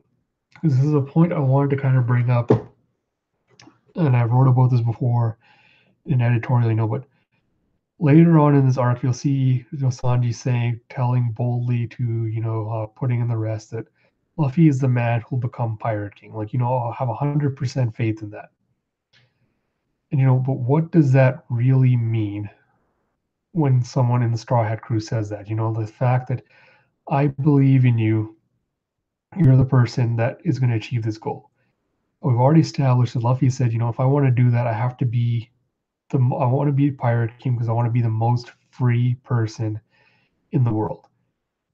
But if he wants to do that, he has to be able to have the strength to take on anyone, who's either going to challenge his supremacy or just get in the way of, trying to stop him from adventuring. And we've already established that at some point he has to fight all the emperors. And as Zoro even pointed out, his fault or not, Sanji did go and start something else with Big Mom at a time when they've already picked a fight with another emperor. So, Sanji came, like part of the reason when Sanji was told, oh, we're going to kill Zeph and, hurt Baratie if you don't come with us. He immediately gave up, as a thing would be like, oh, I have to protect my crew. And that's the reason he gave. But I think it's really, if we're being honest, the reason he did it was he was worried more about Zeph than he was his crew. Because really I know everyone sees it as when Sanji's being kind and he went to sacrifice himself to protect everyone. But if Luffy's going to be the man who becomes Pirate King, he's going to have to fight the emperors at some point, and they're all going to have the similar level of influence that Big Mom has. So Big Mom really did decide, I want to kill Zeph. I want his head on a platter. How is he going to stop her? Because Peckham's pointed this out back on Zone. I really liked this line where he told her, where he told him, this is what true power is. It's like, you say you desire something, and if you have true power, you can make that come true no matter what. And if Luffy ever wants to be taken seriously as becoming Pirate King, he has to be able to instill that same sense of, fear and respect in his rivals. So someone like Big Mom was to say, oh, I'm going to go kill all your friends back in, Fusha Village. I'm going to kill Mir Whoopslap. I'm going to kill Makino and the rest of them. What's Luffy going to do then? If he can't go to Big Mom and tell her, if you lay a hand on any of them, I will destroy you and I'll tear you limb from limb. And if he can't make that threat and have her take it seriously, then he really can't consider himself the man that's going to be Pirate King. That's part of my problem with what Sanji's done. Is like, part of it is a rehash of what Oda's done with Robin and Nami. This idea that, oh, the crew, he doesn't want to get the other persons involved, because it's their fight. And, they don't want to end up getting the crew killed and sacrificed. But at this point in the story, if the Straw Hats don't trust in each other and don't trust in their abilities as a crew, then what's the point? And if Sanji wants to say, oh, Luffy's the man that's going to be Pirate King, then he has to have the faith in him to be like, if someone tries to threaten me or threaten someone I love, if I go to my captain and tell him about this, he will do anything in his power to make sure that doesn't happen. And yet we never get that until Sanji's in a situation where, there's no personal consequences for him. The part where he says, Luffy's the man, he'll be Pirate King, blah, blah, blah, is after the fact you find out the bracelet cuffs aren't real, so he's not really going to lose his hands. Zeph and Barati aren't really going to be hunted down by Germa, so there's no danger there. So like, what's the point of having him say, oh, I trusted my captain only when I have no skin in the game? That's kind of the biggest problem I have with this scene is like Oda's built up all these pretend consequences, then strips them away, and then it makes supposed to make it feel impactful, and it really, really doesn't. Keep going. I got more to say on this when we get into it later, but so they said, "Oh, Jinbei did that," and Toph goes, "Yeah, it surprised me too." So he goes, "That's really so Nami's fine. The question is how to meet up with again." And I was like, "Oh, I'm so happy you're coming back." And he goes, "I don't know. I'm afraid I can't possibly face Nami after this." And don't worry about it, Sanji, because this mommy's gonna let you off really easy. So in the mirror world, they find the mirror shard, that broke atop King Bao, and they go, "Hey, Luffy." And of course, they contact with him as he finds a piece of the mirror. And then Sanji goes, "Why is the voice coming from there?" He goes, "Well, long story short, they're all inside the mirror." And so they, all get together. And Nami goes, "Luffy, are you with Sanji?" He's like, "Yeah, he's here. How about you?" He goes, "Yeah, we rescued everyone. We're all here in the mirror." He's like, "Oh, and we all managed to get the tracings." He's like, "Really? I knew you guys could do it."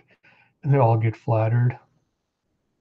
And Pedro's, he's getting right down to the nitty gritty. He's like, "Luffy, it's good you found Sanji, but have you settled things?"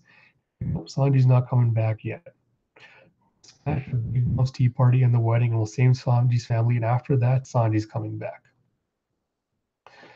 And Sanji goes, "Luffy, she's an emperor of the sea. I don't want my selfishness to expose them or to expose Nami to danger." Again, this is what I'm talking about. Like, if you believe, like, I get what Sanji's saying, like, he doesn't want to put his crew in danger.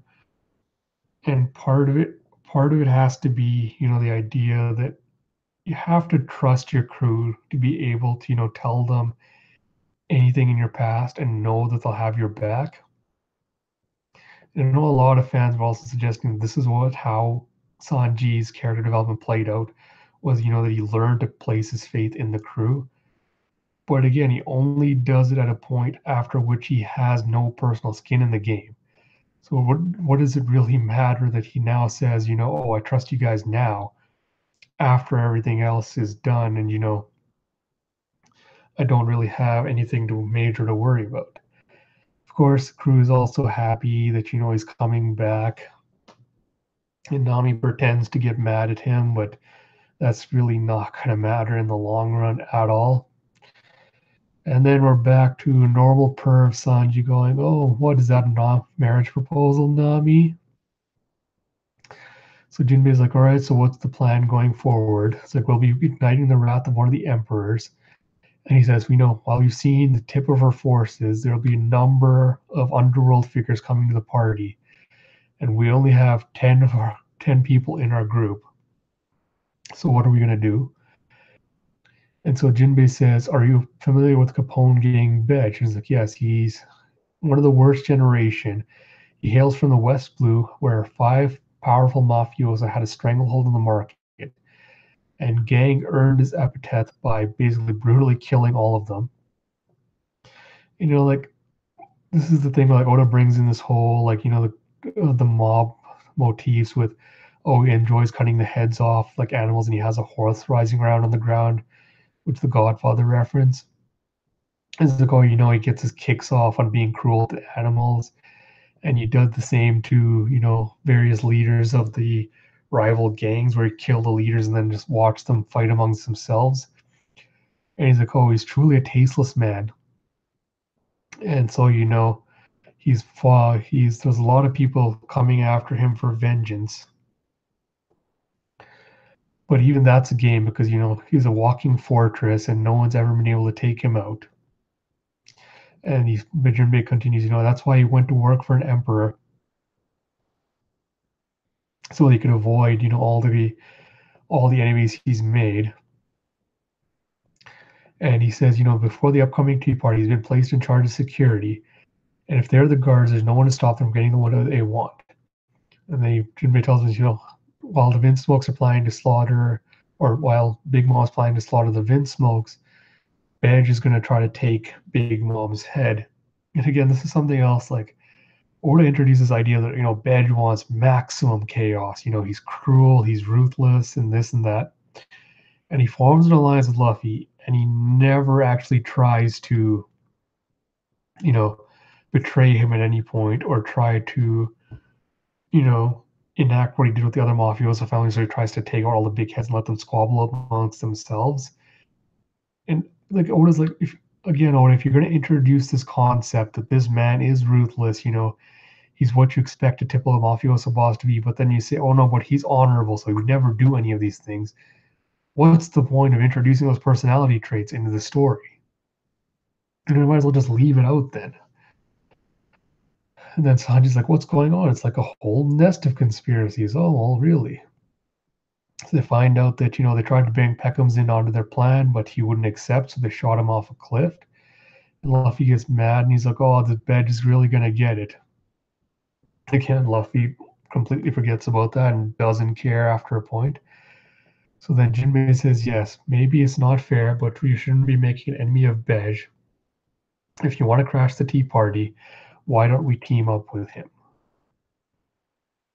And Luffy goes, hey, you've got a point. Why don't we go do it? And Jinbei's like, yeah, I thought you would. Don't worry, I've already set up a meeting with them. And you see Bege's hideout with all his men splayed out, very grandfather mafioso style. And he goes, Jinbei ain't the man to tell jokes. As we share a common interest in opposing Big Mom, the rational course of action is not to make extra enemies. Everything after that depends on what Straw Hat says. And if he tries any funny stuff, we'll just snuff him out there. And then chapter 858, Meeting. And then you have Stroyson on, the cake, Great Kitchen, 8th floor, Whole Cake Chateau, singing the song, a life of fluff, of zest and zeal. Let me tell you, that life's not real. The hard knock life is salt and strain and tablespoons of tears of pain. But after all that strife and ache, you all deserve a nice sweet cake. And he's all Struson's about to cry.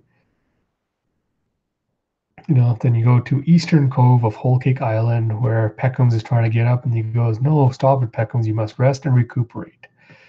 And then Peckham's like, has Jinbei reported to Mama yet? And Aladdin's like, yes, of course. No doubt Mama will be crushing that traitor Bege into dust. And Peckham's like, Drower, no doubt. There can't be room for doubt. I've got to go make certain. And Praline pushes him back down and says, no, take it easy, Peckham's. You've got to lie down and rest. They trust in Jinbei, he's reporting it. And then Peckham says, oh, you guys are acting kind of funny. There's a lot of activity around here in the middle of the night, and I saw you carrying luggage and stuff. So what are you guys doing? And of course, they're all just like, oh, nothing, nothing. So then Luffy, Sanji show up at Bege's hideout, and Vito comes out to greet them. He says, no need, relax. It's good to see you again. No need to panic. Your fellows are relaxing at their little leisure. And then you see Chopper comes out and says, hey, come take a bath, you guys. Luffy goes, why are you just chilling here? Time is short and you hate baths. And we find out that apparently Bege is a huge germaphobe because the Godfather refuses to meet with unclean guests. And then, of course, we have another problematic scene in Whole Cake Island with women's bath Bege's base. So then Nami and Carrot are taking a shower while, Nami regales Chiffon with tales of Lola, the giant warthog zombie, and how she chased down men to try to get them to accept her marriage. Chiffon's glad to know, her sister's happy, and she's like, yes, we've been extremely close since we're twins.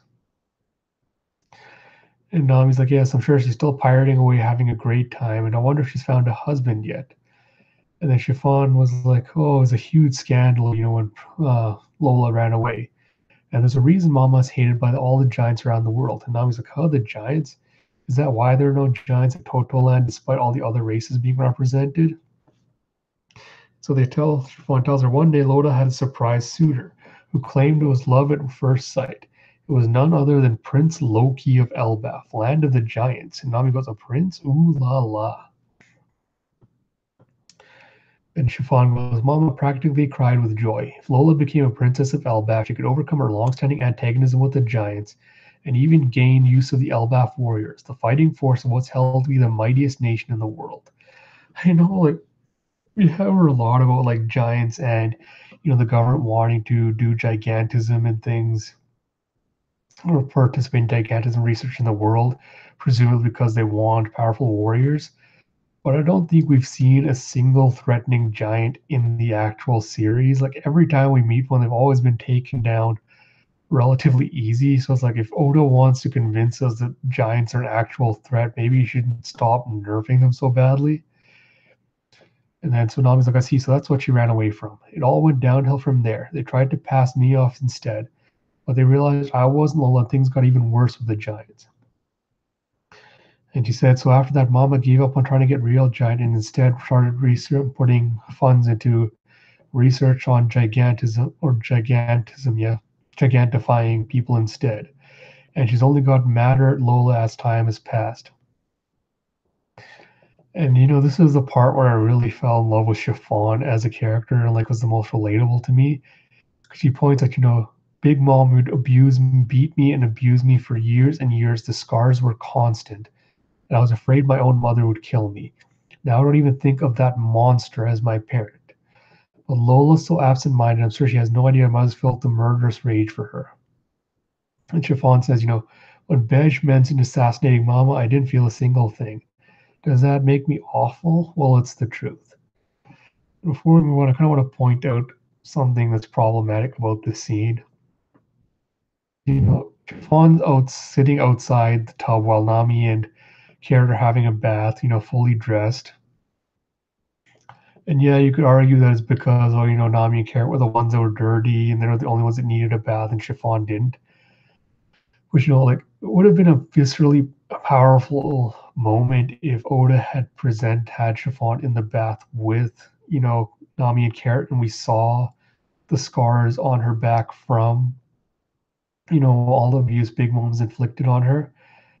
But for whatever reason, like, this is where Oda's sexism really grates on me because he wants to present, like, beautiful women as these beautiful, perfect sexualized objects.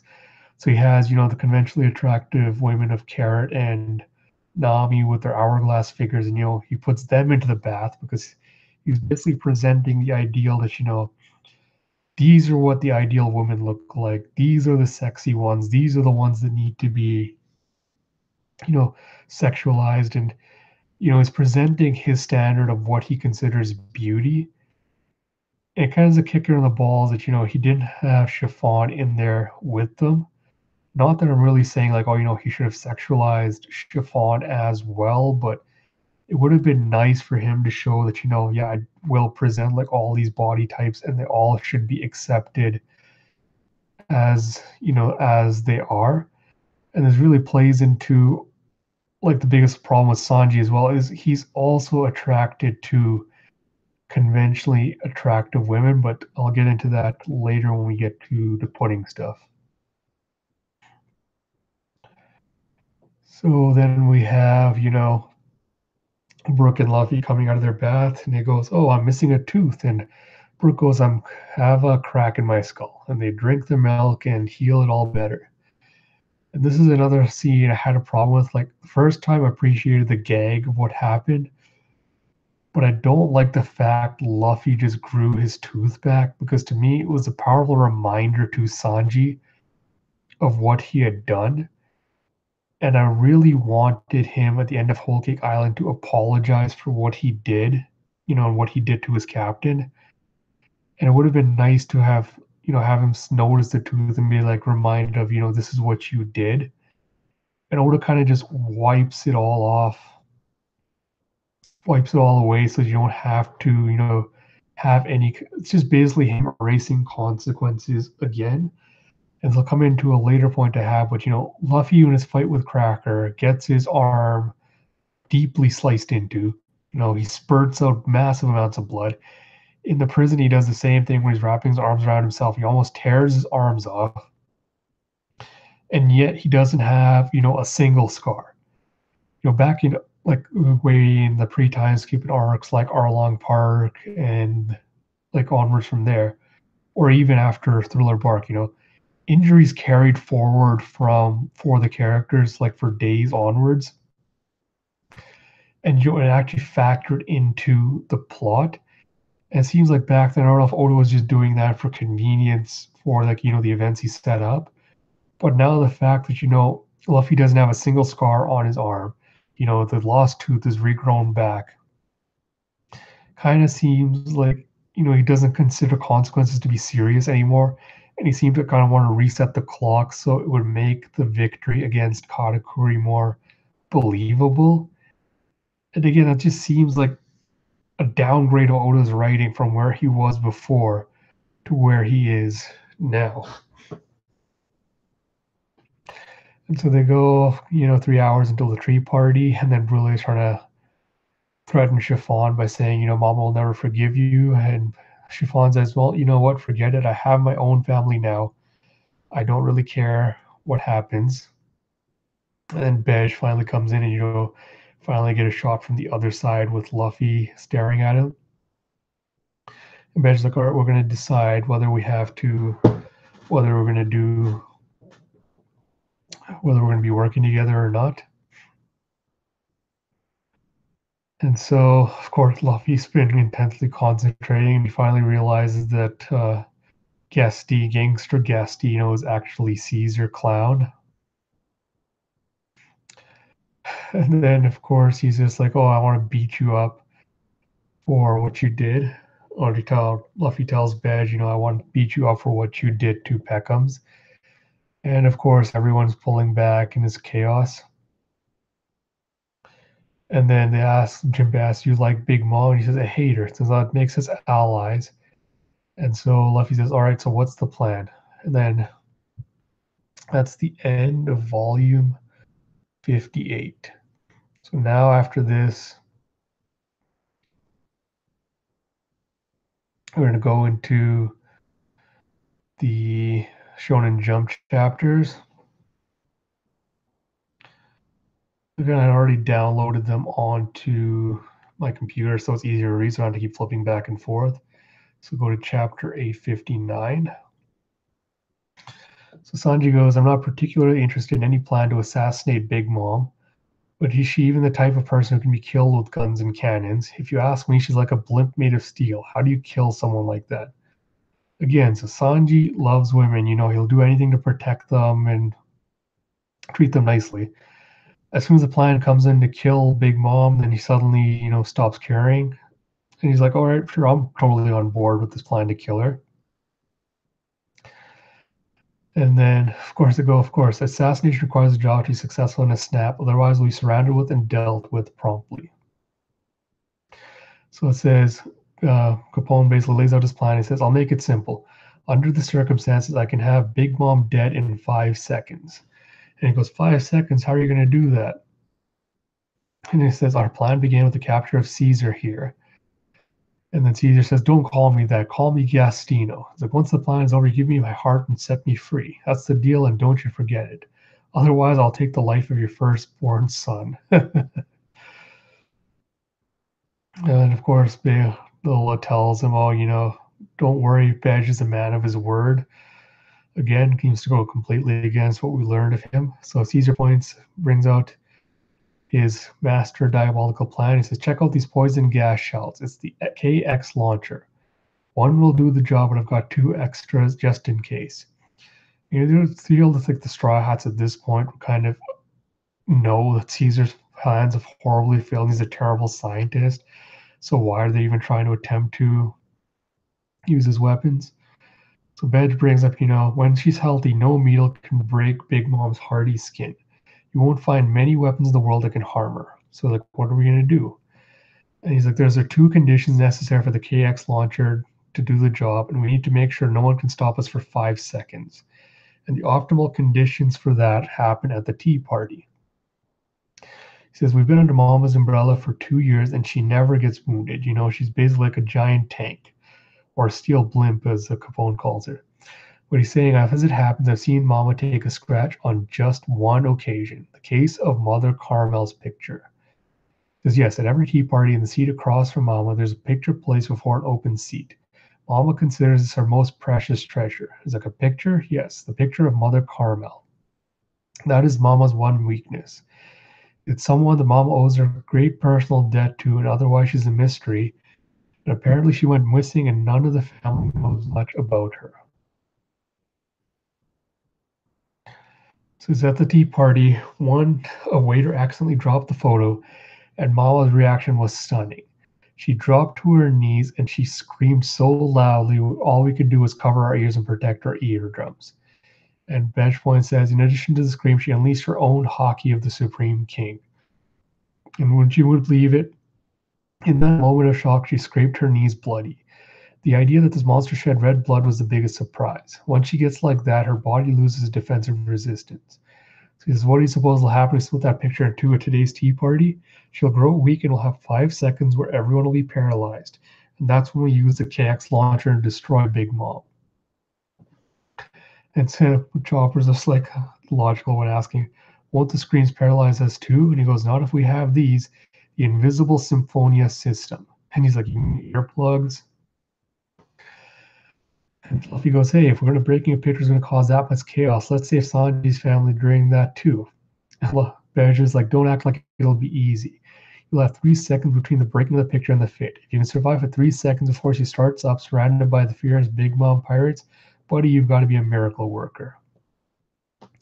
And Badger just straight up tells Luffy that you're going to be used as bait. And he's like, oh, no, okay, that's fine. I've got a really cool plan.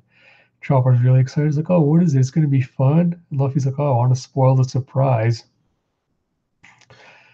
And then so it's like, well, your confidence is fine. Do you want to do it? He says, when Sanji smooches pudding, right? He's like, we're not, you idiot. We can't. She's going to shoot me instead of doing the kiss, remember? So instead, I'll dodge and the shot will be the signal. And then so Badge points out that, we'll do the killing. Well, the entire party's paralyzed. You do the saving and we'll do the killing. It's got to happen in 10 seconds at the most. That's when this idiot arrives. To point out that Gastino is going to fly in carrying a mirror so that they can escape. And Badge points out, bringing Brule along was an impressive move. You couldn't ask for a better escape power. Once we're done with our missions, we'll leap into Caesar's mirror while they're still paralyzed. Make sure you've got a mirror on your ship so you can get there easily. And once we're on our boats, the partnership is over, and we each escape Big Mom's territory. Around, then you see, around Toto Land, everyone's celebrating the festival and the marriage.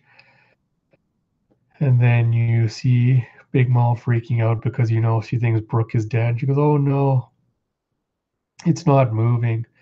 But then they remind her, oh, but today is the big day, Mom, and the wedding cake. And Big Mom gets really excited because she get to eat her wedding cake. And Pudding's all dressed to the nines in her wedding dress. And she goes, oh, after I kill that Sanji idiot, I'll have blood all over my dress. And I have to go around erasing everyone's memories if I want to still be known as the good girl. It's all a big pain in the butt. So then moving on to chapter 860.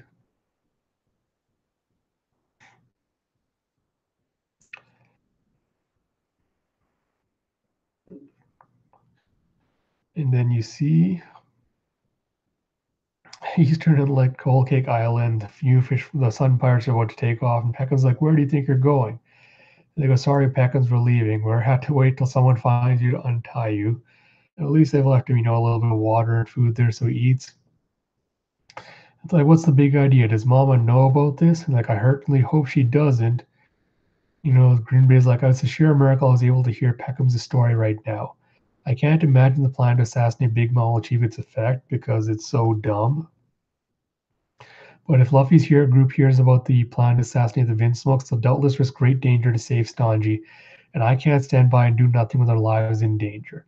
If you want to talk about someone that is actually supremely kind, Jinbei fits that definition far better than Sanji ever will. So then Jinbei tells, the Sun Pirates, I'll be fomenting rebellion and betraying Big Mom. I did the honorable thing and tried to request my face, and went face to face to request my leave, but I had to change course because of the roulette wheel. Big Mom's price for leaving went beyond the bounds of my one life. It was unreasonable and dishonorable. So he's telling the Sun Pirates, I want you to all feast safely, and therefore security is within Mama's territory. And if something happens at the party, that'll be your chance. And they said, Aladdin reminds him, but Jinbei, we want to help you become free. And he says, I know that. And Aladdin is like, "Don't you dare go in a blaze of glory." And Jinbei loved this fish man. He says, "Let us say, for example, one day I will join the Straw Hat crew. I would lay down my life to protect my captain, Straw Hat Luffy. The only distinction, Aladdin, is whether I do it now or later." Jinbei is such a great guy. So then you see, the Vinsmokes all dressed up and ready to go in their fancy suits and capes for the wedding. Then we come to the introduction of the underworld brokers, more characters who really didn't have much of a role in this arc. Again, I suppose Oda could have introduced them, as a means of getting them introduced now, bringing them back in later arcs, but it still seems kind of wasted. So you have the Lone Shark King, God of Fortune, Dufeld, everyone's favorite new character, president of the World Economic Journal, Big News Morgans, Queen of the Pleasure District, Stussy, Major Undertaker Drug Peklo, Warehouse Kingpin Gibberson the Hider, and Shipping King Deep Sea Currents Umit. And then Pharaoh Sparrow welcomes all the guests, and he creates, I have to give Oda props for this, our gorgeous artwork of Pharaoh Sparrow, creating this gilded candy escalator all the way to the top. And everyone gets up to there on their own, and then he hands out some little treats to the kids. And then organ dealer Jigra shows up, and then he gets shot in the head with a jelly bean. And then we finally get our introduction to the last of the Sweet Three, Big Mom Pirates, Sweet Three General Charlotte Katakuri, another fan favorite character. And then, all the wedding guests arriving and Smoothie serving in her role as hostess by, pouring drinks for everyone, which is the most useful she's been in this entire arc. And then we end with, Big Mom receiving all her wedding guests and saying, "Thank you all for making the trip out. Look to your right, look to your left. Everything you see is edible. Eat and drink all you like and just have a good time. You're all in for a real show today." And she gives a sly look at Sanji.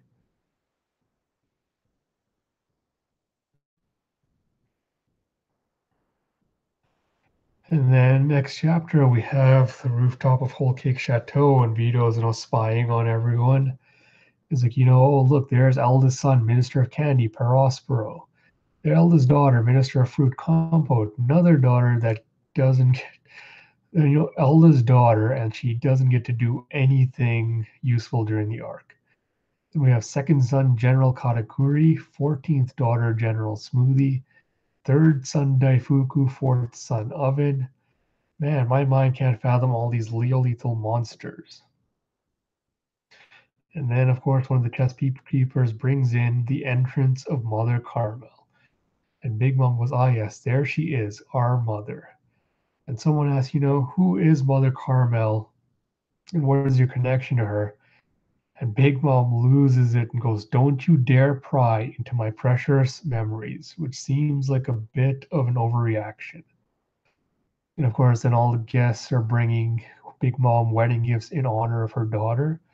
Ooh, to assume that with Pudding being the one married, that she would be the one receiving the presents, but no, Big Mom's like a kid at a birthday party, and she has to have everything to herself. And then, of course, she presents the legendary Chamate box, the gift she cannot wait to open. And Capone's, having a meeting with all his men where he's basically touching base and making sure that everything is jammed and, Ice Party's isolated so the assassination can work perfectly. And Caesar comes out with the mirror, and then they slice off the door frame so that the plan doesn't get revealed. And it turns out, and he peeks inside his castle, and all the Straw Hats are sleeping. And Jinbei tells him, "Give him a break. I'll wake him up when it's time." And then, oh boy, we get into the bride and groom's waiting room, And then Pudding's like, oh, Sanji's like, oh, I hate me. You're intending to get married. So the fact of both standing here like this is so surreal. I feel like I'm in a dream. Pudding's like, is it a good dream or a bad dream? And Sanji, of course, ever in the presence of a beautiful woman, goes, oh, she's so cute. It's a good dream, of course. And she's like, really? I'm so glad. He goes, settle down, Sanji. She's putting on an act. She's gonna kill you. He goes, oh, wait, what if I was really dreaming before? He goes, no, don't get fooled. Trust your memory. And like, yeah, and this is where he bring out just the worst aspects of Sanji, where as soon as because he's a beautiful woman, he becomes a horn dog. And like logic, rationality, everything goes out the window. Because he's more interested about all the blood just basically rushes from his brains to his dick. So he says, so for our big kiss, I was thinking if you're feeling embarrassed in front of all these people, I could kiss you on the forehead maybe. And she goes, right on the lips. We're going to be husband and wife. Outwardly she's going, oh no, poor Sanji. And inwardly she's going, what's wrong with this perverted clown? God, I can't wait to kill him. If only that was actually her true personality. And we have a gorgeous spread, of all the wedding guests talking, interacting, drinking and making merry. And then today's main event, the wedding's commencing. Zeus is flying down with Sanji and putting in a giant teacup. And Big Mom's about, Judd's completely oblivious to everything. And assassination plans about to be put into effect.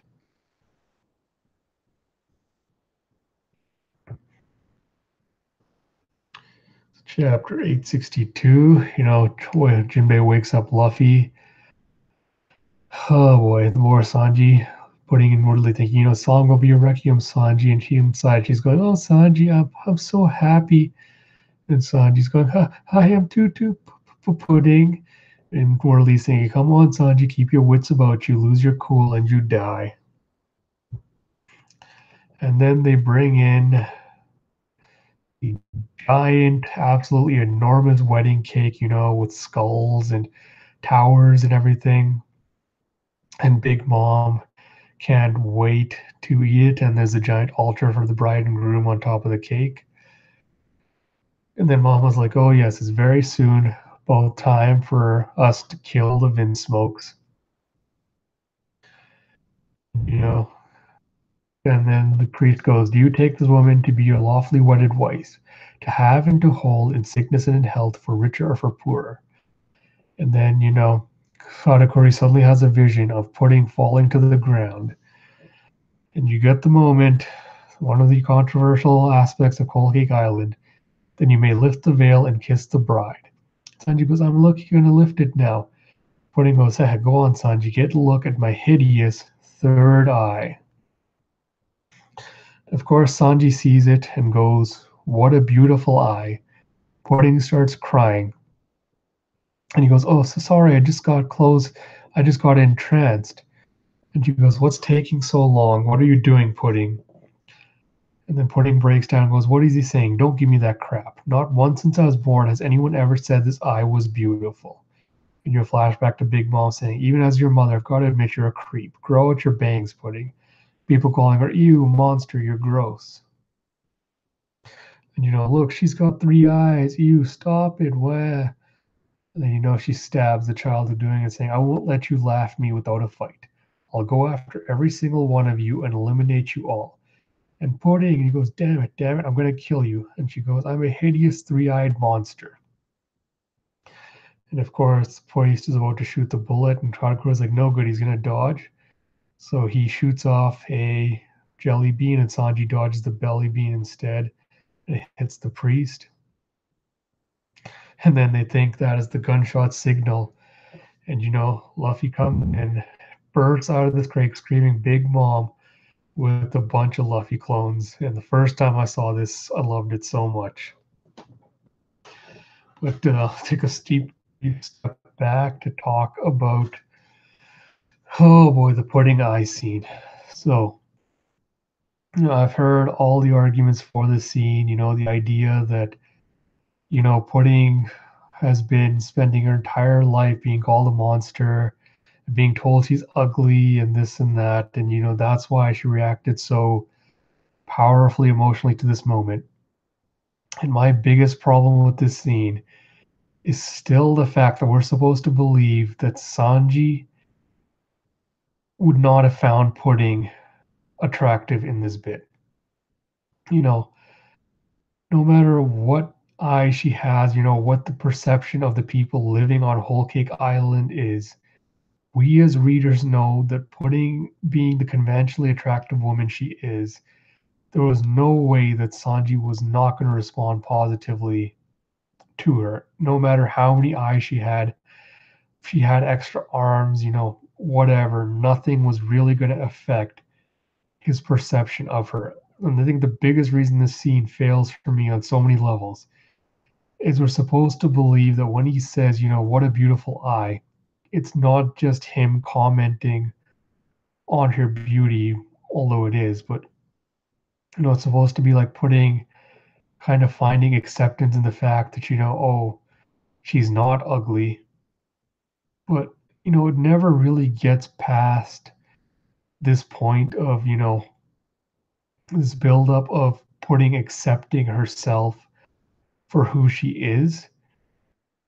And like that's the big I think that's the biggest failure for why the scene doesn't work is that Oda focuses on appearances as being the idea that Pudding's supposed to accept herself for who she is, and the only way she can accept her appearance is if someone else accepts it first. Like someone accepts her for who she is. But the problem with this is Sanji never actually does anything beyond this to try to get Pudding, to have self-confidence in herself.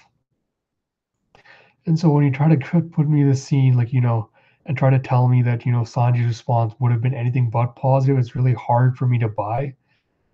And I know, like, I have a friend on Twitter, goes by the Twitter handle Simply Scarlet. She pointed out, if someone else had been the one forced to marry Sanji in the situation, if he'd been forced to marry Brule instead, would he have reacted the same way if he hadn't been seeing her face first?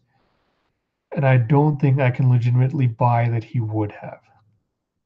And so that's why the scene looks like a failure for me. It goes against everything we've been told about Sanji. It kind of feels like the reason Oda set up this whole bit about, oh, he's so kind, he's so this, is to try to make that pill easier to swallow. And it's a spectacular failure in that regard. Apologize for not being like a little bit more coherent with my thoughts on this, but yeah, I'll be like I wanted to do the stream to discuss this to kind of get my ideas out there, but I'm also going to be writing an editorial that I'm working on, which will also address a lot of the ideas I'm bringing up in these streams. So if you don't find my thoughts on this being really clear, just look out for my editorial when it hits my Twitter page. And then from there, you should be able to hopefully get a better understanding of kind of what I'm trying to go for here. So then when you flash back to, the conception of the plan where Benj goes, a mirror inside the wedding cake. And then Luffy's like, see, if you put the mirror inside of it, then we can just burst straight out through the cake and it'll be so funny. And of course, the cake's tumbling and all the Luffy clones are going crazy. And, Big Mom's losing it because she's like, oh, Straw Hat Luffy, are you kidding me? And he goes, my cake, my cake. I was looking forward to that. And Shugen's like, Mama, remain calm. I understand you're upset, but look front for it, head chef. Mama's acting strange. Then Big Mom goes, bring me a new cake. And she's like, we can't. She goes, life or wedding cake? And then Big Mom's like, that's her sole pocus. What a scoop. She's going to take their lifespan. She's striking directly to the human soul's fixation on its own life. If they fear death even for an instant, there see, and she rips out the souls from the chefs. And Mom goes, anyone who steals my pleasure from me gets their life taken from men. I will remember that name, Monkey D. Luffy. And she's trying to find out which one's the real Straw Hat. And then, she can't figure it out. And then Katakuri gaps stretches out his leg and he captures the real Luffy and goes, "Look, this one's the real thing. The rest of them are just animals from around the island altered by Brulee's powers. Oh, I see. Ignore them." And Luffy's like, "Hey, what's this? It's kind of loose. What is this power?" And Big Mom goes, "You think you're helping Katakuri? You're my son. You don't get to call the shots." And he goes, "No, Mama. He was going after Mother Caramel's picture. But how did you know it was important? Only family should understand." And he's about to smash Luffy into the ground, and then Jinbei does T-current shoulder throw, and blasted a Katakuri's mochi to loosen Luffy from its powers. And then we come to one of my absolute favorite scenes in Whole Cake Island. Big Mom goes, "Wait, you decided not to leave me earlier, yet now you're sticking up for the cake wrecker? Shall I take this as rebellion?" And he goes, "Please do. I wish to quit and join the Straw Hat crew." And Big Mom says, "Do whatever you want once you're gone, but not before you've paid the proper price. You don't want to live in shame, do you?" He says, "No, if you promise not to harm anyone aside from me, I will offer you as much of my life as you can take." Luffy's like, "What do you mean, Jinbei? You can't join up if you're dead." And Big Mom goes, "Ooh, lifespan is my favorite. I didn't realize you hated me so much. You'd rather choose death than stay in a place you'll dislike? Well, you get no sympathy from me. All right, dummy, you've got a deal." And then you have frightening Big Mom going, "Stay or life?" And Jinbei goes, "Life." Big Mom repeats the question, "Stay or life?" And then you see that because he's not the tiniest bit afraid of Big Mom, his soul is not coming out of his body.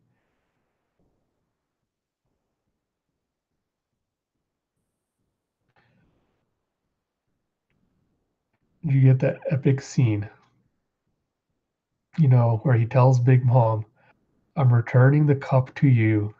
I'm going to join Straw Hat Luffy." And it's one of my absolute favorite moments in all of the series.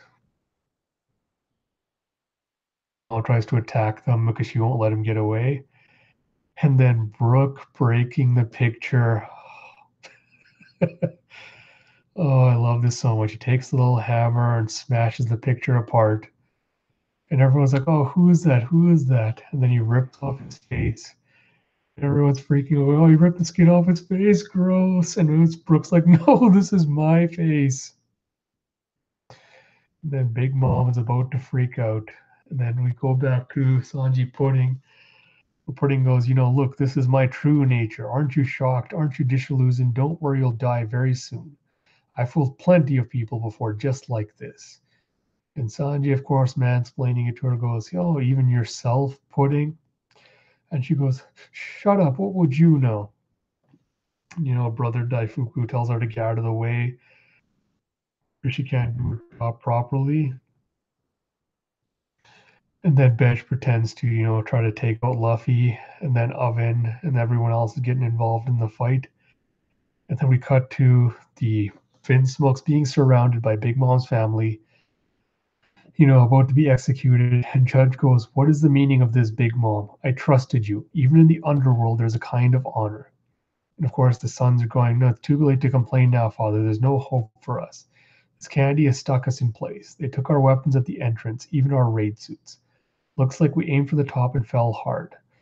And Judge's like, "What is so funny about this?" And Ranji goes, "Sorry to say, but it was you who took all emotion from your sons, Father. Even their own deaths won't get a reaction from them. They're my own brothers, and they don't even feel human to me." And Judge starts breaking down, "Tell me that this is all a lie." And of course, Sparrow is just like gloating over the victory, going, "The shocks, waves of shock have Big Mom in a daze. I felt a chill run down my back when Mother Caramel's picture got smashed, but Mama's rage meter has peaked. I understand your burning ambition, Judge, but let me ask you this. Do you ever stop to hear out the cow you're about to eat? Coo, coo, coo. Well, when you die, you'll form flesh and blood. You'll form our flesh and blood, Germa 66. And then notes that, Kadokuri is looking pretty pale over there, so he must have seen a future of impending disaster. And he says, Jinbei, everyone equip your invisible Symphonia systems. And they're like, oh, is this going to work in time? It's like, it's the only way to knock out those guns with everyone with guns at once. And then Bear says, seeing into the future ain't some special privilege. Everyone has an equal right to change the future.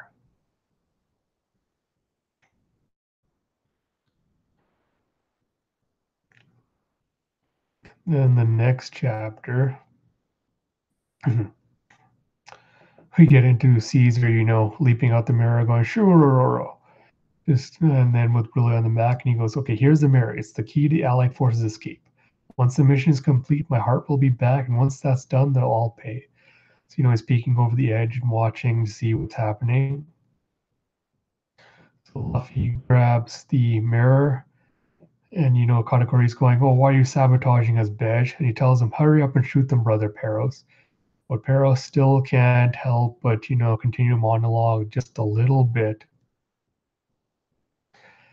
Sanji's running towards her, going, run for it, Reiju. And then she's going, what's with Sanji? He's running all over the place. And Reiju goes, I suppose I overlooked your kind nature. Now you won't even run for safety and leave us behind. I've lived with my shame and hatred of the Vinsmoke's name, but now that I've seen you all grown up, I feel like my heart has been redeemed at last. There's still a conscience to be found in our bloodline. Thank you, Sanji. Oh, Lord, again.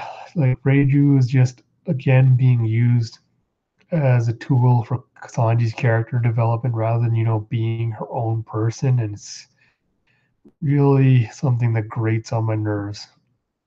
See, so again, Katakuri's trying to trap Luffy in the mochi, and Pedro and Jinbei both help him, try to stop Katakuri from going after him before he goes to Big Mom. But he dodges around them and pins Luffy, but he manages to stretch his hands and, snag the pictures and show it to Big Mom. And Big Mom finally sees it and snaps, sends out a huge shockwave. You can see black lightning coming off. And there's a huge impact. Everyone starts getting knocked unconscious. And then, have all the candy armor breaks off, and Sanji frees his siblings. It gives them back their raid suits. And then we get into the Big Mom flashback with her going, hey, mother, nobody will hear me out. Hey, mother, where did you go? Why did you just up and vanish? And 63 years ago in the New World, Elbaf.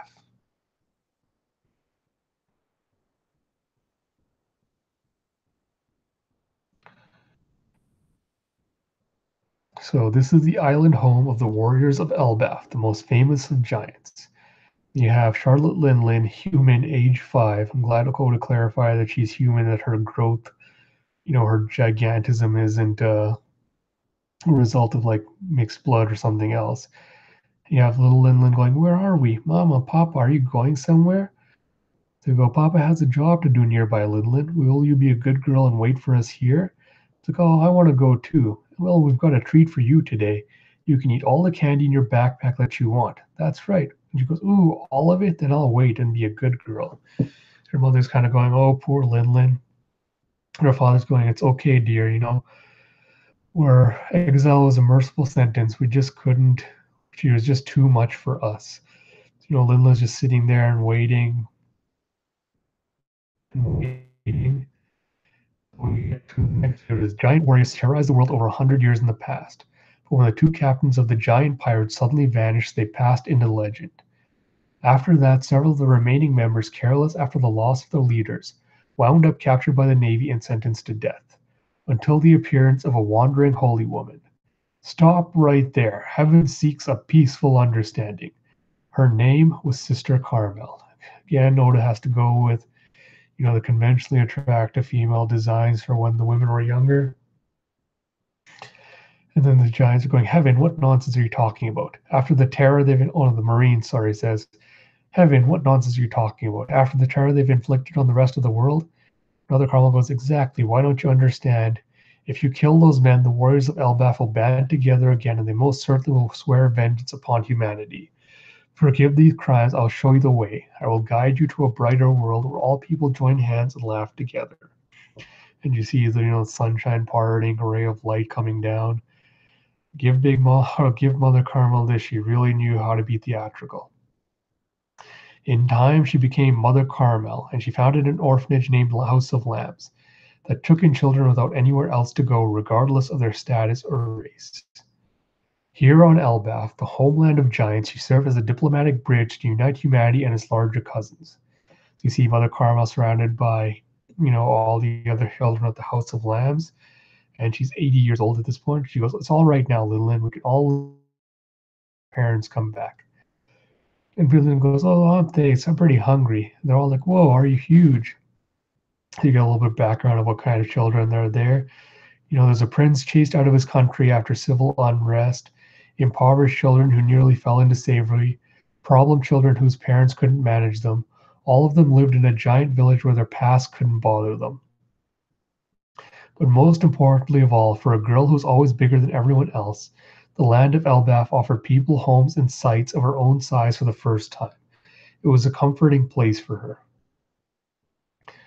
And I like the idea that Big Mom, her past, she has a noble goal, but it's kind of been warped and it's been warped from what its original intents and purposes were with Totland. And I have to wonder, how, like, the theories for how that happened are probably the most interesting ones. And I want to kind of get into that once we get through the rest of this flashback. And you see Big Mom crying, going, "It doesn't make sense. It doesn't make sense." And Mother Carmel's like, "What's the matter, Linlin?" He's like, "Oh, Mother, the bear and wolf were fighting in the woods. I wanted them to be friends because fighting is bad, so I put them in the same cage, and Mr. Bear ate Mr. Wolf. It was naughty, so I smacked him." And then Carmel finds out, after hitting him just once, the bear instantly died. And then Carmel tells her, "So you want them to be friends? You're such a sweet, kind girl, Linlin." And she's like, "Yeah, I did." This is just Mother Carmel kind of reinforcing a lot of problematic behaviors and attitudes that Big Mom eventually, internalizes a lot later in life. And, people are gossiping, going, "I saw it with my own eyes. She killed a bear with a single blow." Like, "Did you know she hurt Airy the giant real bad? She was slowly hacking him to get a mosquito, and it broke several of his bones." And then you see her going, "What are you doing, Linlin?" "Ah, help me, Mother." And she goes, "He has an extra joint, so I was going to rip it off for him." With the long, and the Carmel has to be like, "No, he's from the long arm tribe. It's normal for them." And with the fisherman, she's going, "I'll rip his gills off for him." And she's like, "No, Linlin, how can I do that?" And Carmel is basically telling everyone, you must forgive Linlin. She only means well. Basically, the idea that Linlin has good intentions, which actually ties into the title of my editorial. 10 months later, Warland Elbaf, New World. The mighty warriors were generous enough to welcome Linlin among them. So, you see Oimo and Kashi and another giant between them. And it's like, I can't believe it. The duel has been going on for 40 years. And then, Linlin's chasing after the giants. They're going, "Hey, oh, like Linlin's going to kill us." One of the giants calls, "Hey, Linlin, is your place done with the preparations?" They're like, "Oh, preparations for what?" It's like, "Oh, we're going to have a feast." "Oh, no, we're going to have a fast." And Linlin's like, "A fast?" Like, "Oh, we don't eat any food. Only thing we can drink is water for 12 days.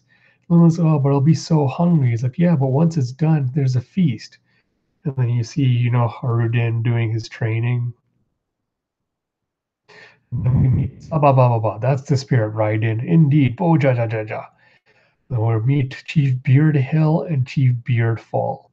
So we have Beardfall Yorl, age 344, and Beardhill Jarl, age 345, former giant pirate crew captains, oldest warriors in the world, heroes of the giants. So they say Carmel's idea about trade over plunder are all well and good, but we must not forget that the fact we are warriors. He's like, "Well, what are you going today?" "To eat semla at the village. We've come to call on the children at the House of Lamps." And there you are, Linlin. And so finally, Linlin finally gets introduced to that most delicious of treats, semla. And they're like, "Oh, it's a sweet cream dolloped inside sweet bread with marzipan with a dusting of sugar on top. It's the best thing before the feast." So for Linlin, it's like dream come true, sugar on top of sugar on top of sugar. So we celebrate the recent birth of Prince Loki at the castle and Roto and Goldberg in the village. And I think we did see them in the cover story as part of Harden's giant crew. And so, Linlin goes and eats the semla and she loses it because it's so delicious and so yummy. Yum, yum, yum, yum. And so she starts, just gobbling it down, and the giants have to kind of hold her back from eating because she has to share with everyone else. Then day 3 of the fast. Oh, mother, I'm starving to death. And then, as more days go on, Linlin's getting harder. It's getting harder and harder for Linlin to survive. It's like, I'm getting so skinny. And then on day 7, you see, someone screaming, I want Semla. And you see that the entire village of Elbaf is on fire. Giants are laying, defeated giants are laying everywhere. And Carmel goes, what have you done, Linlin? Bring me more Semla. It's like, Linlin destroyed the village. It's a nightmare. And then you've made a terrible mistake, Linlin. You do not have the right to thank the sun. Even a child can only be forgiven for so much. And then Yorl tries to, about to kill her, and he says, I'm sorry, Carmel. She only looks like a child on the inside. She is a god of disaster.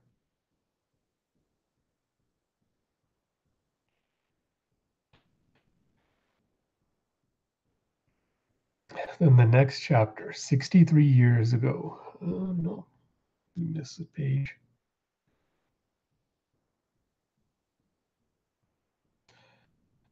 So the next chapter, we see,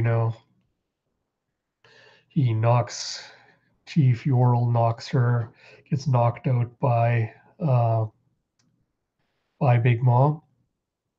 And we find out then that Mother Carmel originally had the powers of the soul fruit, and she uses it to imbue the fire with the soul. And then she takes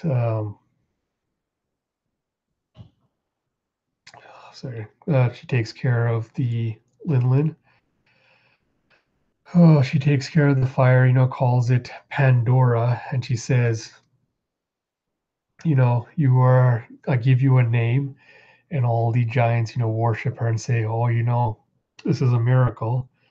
And then they give her the semla that they stored up to save after the feast. And Linlin eats it all and then passes out. And then Mother Carmel, you know, basically takes Linlin and the other children away from the village, to promises with promise from the giants that, I'll take them away, just please don't hurt them. And they go and form the new House of Lambs, Linlin's all happy. And then they celebrate her birthday with a giant pile of semla. And Linlin's never been happier in her life. And on this day is when Mother Carmel and the other children all vanished. Theory in the fandom is, Big Mom in a, sweet induced haze killed and ate all the children. And I think I'm one of the only people that kind of runs counter to that theory for a couple of reasons. So, Whole Cake Island, the entire theme of it, like a sub theme, really has been that things are not what they seem. So, you have that with when they first get there with the seducing woods. When they walk in there, nothing is what it looks like. The woods are moving around, hiding things, etc., etc. Then you find the giant hidden under or buried in the ground, who's also not who he seems. Find out he's actually a husband of Charlotte Linlin. And when Cracker shows up, again, you get the same idea of he's not what he seems because he's a man wearing a giant biscuit armor. And, he's holding himself up inside of it. And then you even find out with Mother Carmel, last chapter forgot to mention that, this was one of the things I actually managed to correctly predict was that Mother Carmel was a slave trader and that she was, making deals with the government to sell the children. And again, you have this idea of Mother Carmel not being the person who she seems to be. And so with an entire arc based around this idea that things are not what they seem, you know, the one thing everyone seems to be okay taking at face value is the idea that Big Mom did eat the children, like that's not an illusion, Otis trying to misdirect us, that's really what happened. And it kind of ties into the idea I have of, okay, let's say Big Mom did eat the children. She ate them in Mother Carmel, they're all dead. That's how she got the soul fruit. What does that mean for her, really, for her end of story arc? Like, we know she's going to come back in. I know fans are expecting, okay, what if she comes back in Wano? If she does, I don't think she's going to have a prominent role in there. I still expect her story to end on Elbaf. I think we can also all agree that, one way or another, Big Mom is going to have to learn about what happened to Mother Carmel and the children. And Pudding's going to be the one, that digs into the memories of either Streusen or the giant that followed her there, that was on the island that saw what she did. And they'll present it to Big Mom, and she'll have to contend with the fact that, I did something. And if it does turn out that she did eat the children, like, what is the end goal with that? Will she go catatonic and, like, go into denial and be like, no, no, no, that's not what happened. I didn't do that. Didn't kill them. Will she, kind of have to come to terms with that and accept it and then just kind of move on? Because, this kind of ties into like later ideas I had, but, my idea, I think fans are split into the groups of, will Luffy actually fight and beat down Big Mom? Or will she end up becoming an ally? And I've always been firmly in the camp of she will become an ally, because I don't believe that, Oda's actually going to have Luffy beat a woman to a bloody pulp, no matter what she looks like. But also the idea, like, Big Mom did start off with a noble goal to, basically build an island where all races could live together in harmony. Should have actually brought that up. That's the other illusion is Big Mom thinks she's created a utopia, and that's what it looks like from the outside. Totland is a place where all races come together, and then as we see with Pudding and Katakuri later on, it's not really a place where everyone accepts each other. People are still seen as freaks and sideshows, and they don't really fit in with the other people there. So, like Big Mom started off with this noble goal of doing that, and you can see how it's kind of become warped into this idea. And my theory was always that, eventually when she finds out the truth about what happened to Mother Carmel, she would make Totland into a true paradise. And I still do believe that she will do that with Germa's help once Reiju takes over. Once we're introduced to Germa, we have this idea of Germa as a land without a nation. Like the people of Totland, it's a nation that's trying to find a place to belong. And if Oda really wants to address this idea of, Reiju regrets everything she's had to do with Judge, then what better way to do that than to have her help Big Mom build an actual paradise, for the orphans, for the people that don't have a home or land to call home. Why not help her build that as a redemption for like all these crimes and things she's committed? Because I assume that all these lands that Germa has gone through, like they would have created a bunch of orphans. So this would be a good way for Big Mom and Reiju really to make amends for what they've done. But the thing is, like it doesn't really fit in with the idea of having Big Mom having eaten the children be a trigger for that. Because like apart from the shock value, I can't see really a story reason for it to happen.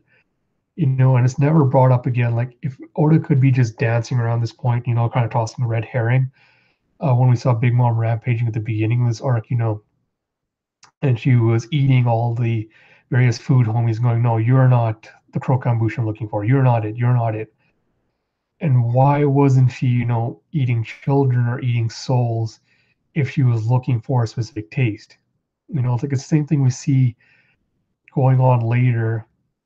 Like we never see her actually eating a person. Like even the Fishman Island scene, I know a lot of fans are speculating, oh, what if we saw her eating a person then? But I'm pretty sure she was still just eating, the candy homies. And the one other point that kind of sticks out to me about the flashback is when Big Mom ate the semla at her birthday party, she blacked out, and she blacked out, and then she woke up, and that was when he found out, Mother Carmel and the children had disappeared. But why did she black out in the first place? Like she wasn't in one of her hunger pang moments when she was eating the semla, so that can't be used as an excuse for why she blacked out. And we know even when she is in one of those hunger pang states, she can still rationalize and reason and recognize, people and objects around her. So it's not like when she goes into her hunger pang, she just loses all reason. Fans are like, oh, she was just eating the semla so quickly and she just mistook the children and like swallowed them whole. But, I find it hard to believe that, with the clothes strewn around and everything, like the children didn't put up a struggle. So like that's one of the few things that kind of bugs me about that scene. But really it's the blackout part that bugs me because, if Oda's goal was to just be like, oh, Big Mom ate the children, Mother Carmel, they're all bad, whatever, then there'd be really no reason to introduce this whole idea of Mother Carmel, being a slave trader, unless that was somehow going to factor in. Because if it was just Big Mom ate Mother Carmel, ate the semla, unless we meet someone that knew who Mother Carmel really was, Big Mom has no reason to accept that her mentor figure was a terrible person, you know? And then, like, why would Oda introduce the whole idea of, oh, she's a slave trader? She went to CP0 to sell them, and, the whole high price idea. And this is kind of like my take on it was that like, on the day of Linlin's birthday party, I think that Carmel made a deal to hand off Linlin and the other children to CP0, and she probably drugged the Semla, and that's what caused, Linlin to black out. Because it doesn't really make sense any other way why she would have. And I know people are going to go, oh, well, then what about the reactions of the next page of the giant growing pale? When you went and told the people of Elbaf and even Strussen's reaction, maybe. I'm not discounting the idea that, Big Mom did eat them. But again, like, I don't see how that factors into the story. And if any of you listening to this right now, or even later have any ideas about what it could be, let me know. I think, if Loki has that much power that he's able to convince the giants to, you know, let him marry into a cannibalistic woman's family after everything she's done, like, he must hold a lot of power, but I don't really buy the idea. I'll probably get into my full theory idea later, but kind of want to continue with the rest of this chapter because I kind of have a few more ideas on it. So yeah, 63 years ago, Mother Carmel and the children simply vanished. Even Big Mom herself does not know the full truth of it. But as a matter of fact, there were two people present who witnessed the whole thing. One was a warrior of Elbaf who was worried about the House of Lambs and came to check in on them. The giant went pale, took off running, and never came back to the island again. Eventually, the trail spread to Elbaf and then all the giants in the world, and from that point onward, the name Charlotte Linlin became so hated that no giant would ever speak it out loud. A quick digression about this point as well.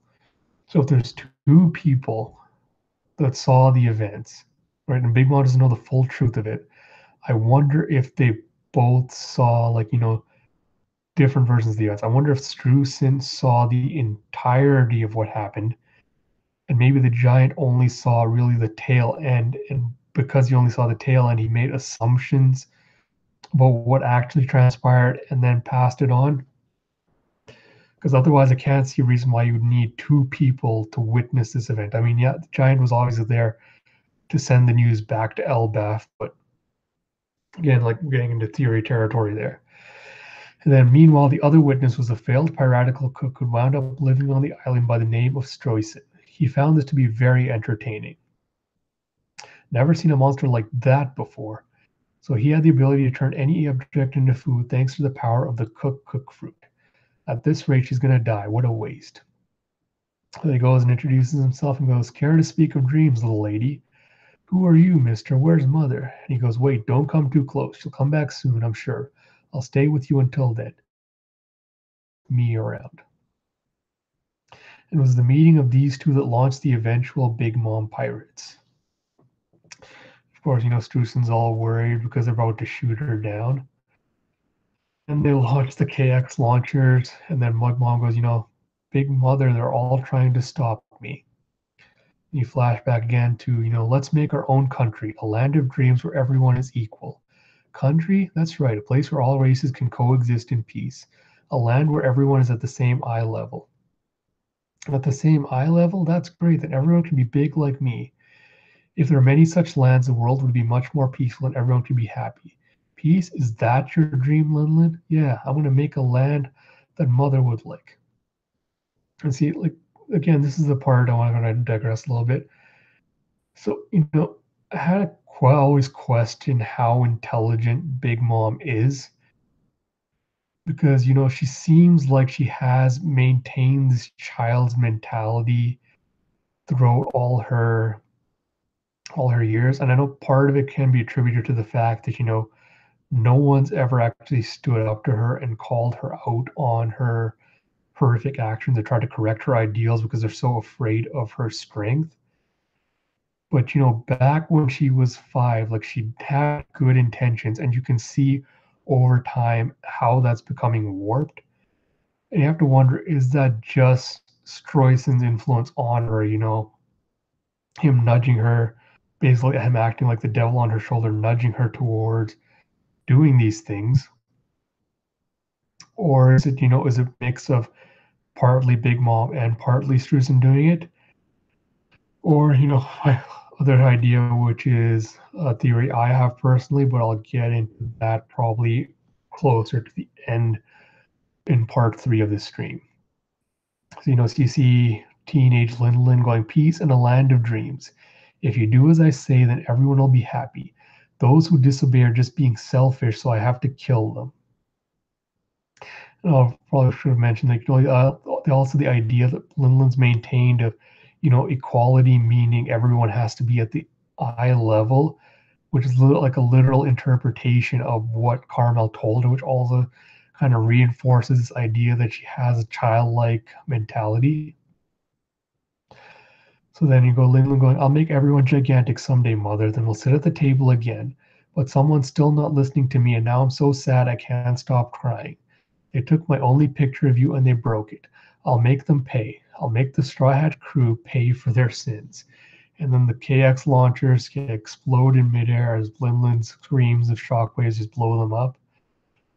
And then Bej, with his stupid plan goes, the plan has failed. Everyone run. So Caesar, flies up to get the mirror ready so everyone can escape. And Big Mom scream shatters it, and they're all supposedly in big trouble. As Big Mom's forces all descend on them. And then Bej goes, full scale Rook and goes into the big father giant castle and tells everyone to get inside. So probably looking at the time now, probably gonna cut it off relatively soon for part 2. I'm gonna try to get to about chapter 870-ish. That's got the bulk of what I wanted to get into today. So I think tomorrow's stream I'll cover the escape from Big Mom and from Whole Cake Island. So yeah, probably do another 2 chapters before calling it a night.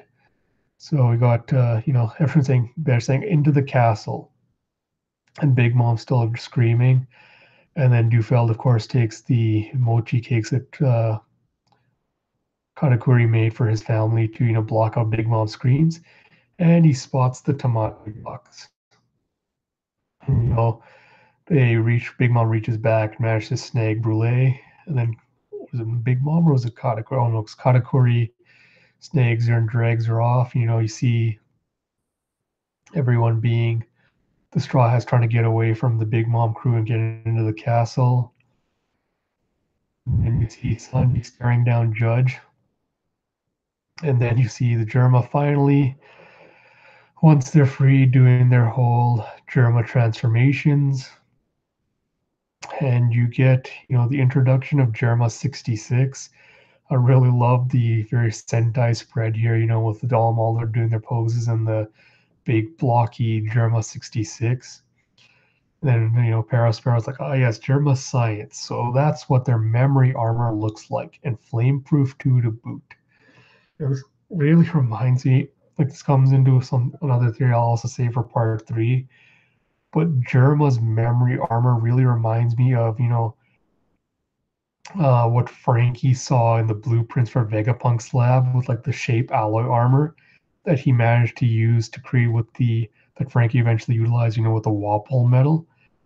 Might be misremembering. I'm not sure if it was exactly like, Frankie mentioned that it was something he saw in Vegapunk's lab or something he created, but, it seems very similar. So you have the introduction of sparking red, electric blue, poison pink, and windscreen. Now, I know you probably can't see this, but man, the dynamics of this pose really bug me because, all the men are having like powerful kicks, poses, and things. And the way Reiju's drawn, like she's doing an upside down flip, so you get to see her butt, you get to see her boobs like right in your face. It's just like really awkwardly laid out compared to how the other brothers are fighting. So then, of course, Sanji has to catch Nami because she can't save herself and get inside the ship or in the castle by herself. And Dufel's like, all right, let's see this fancy treasure. I'm far enough away now that no one will see me opening the Tamate box.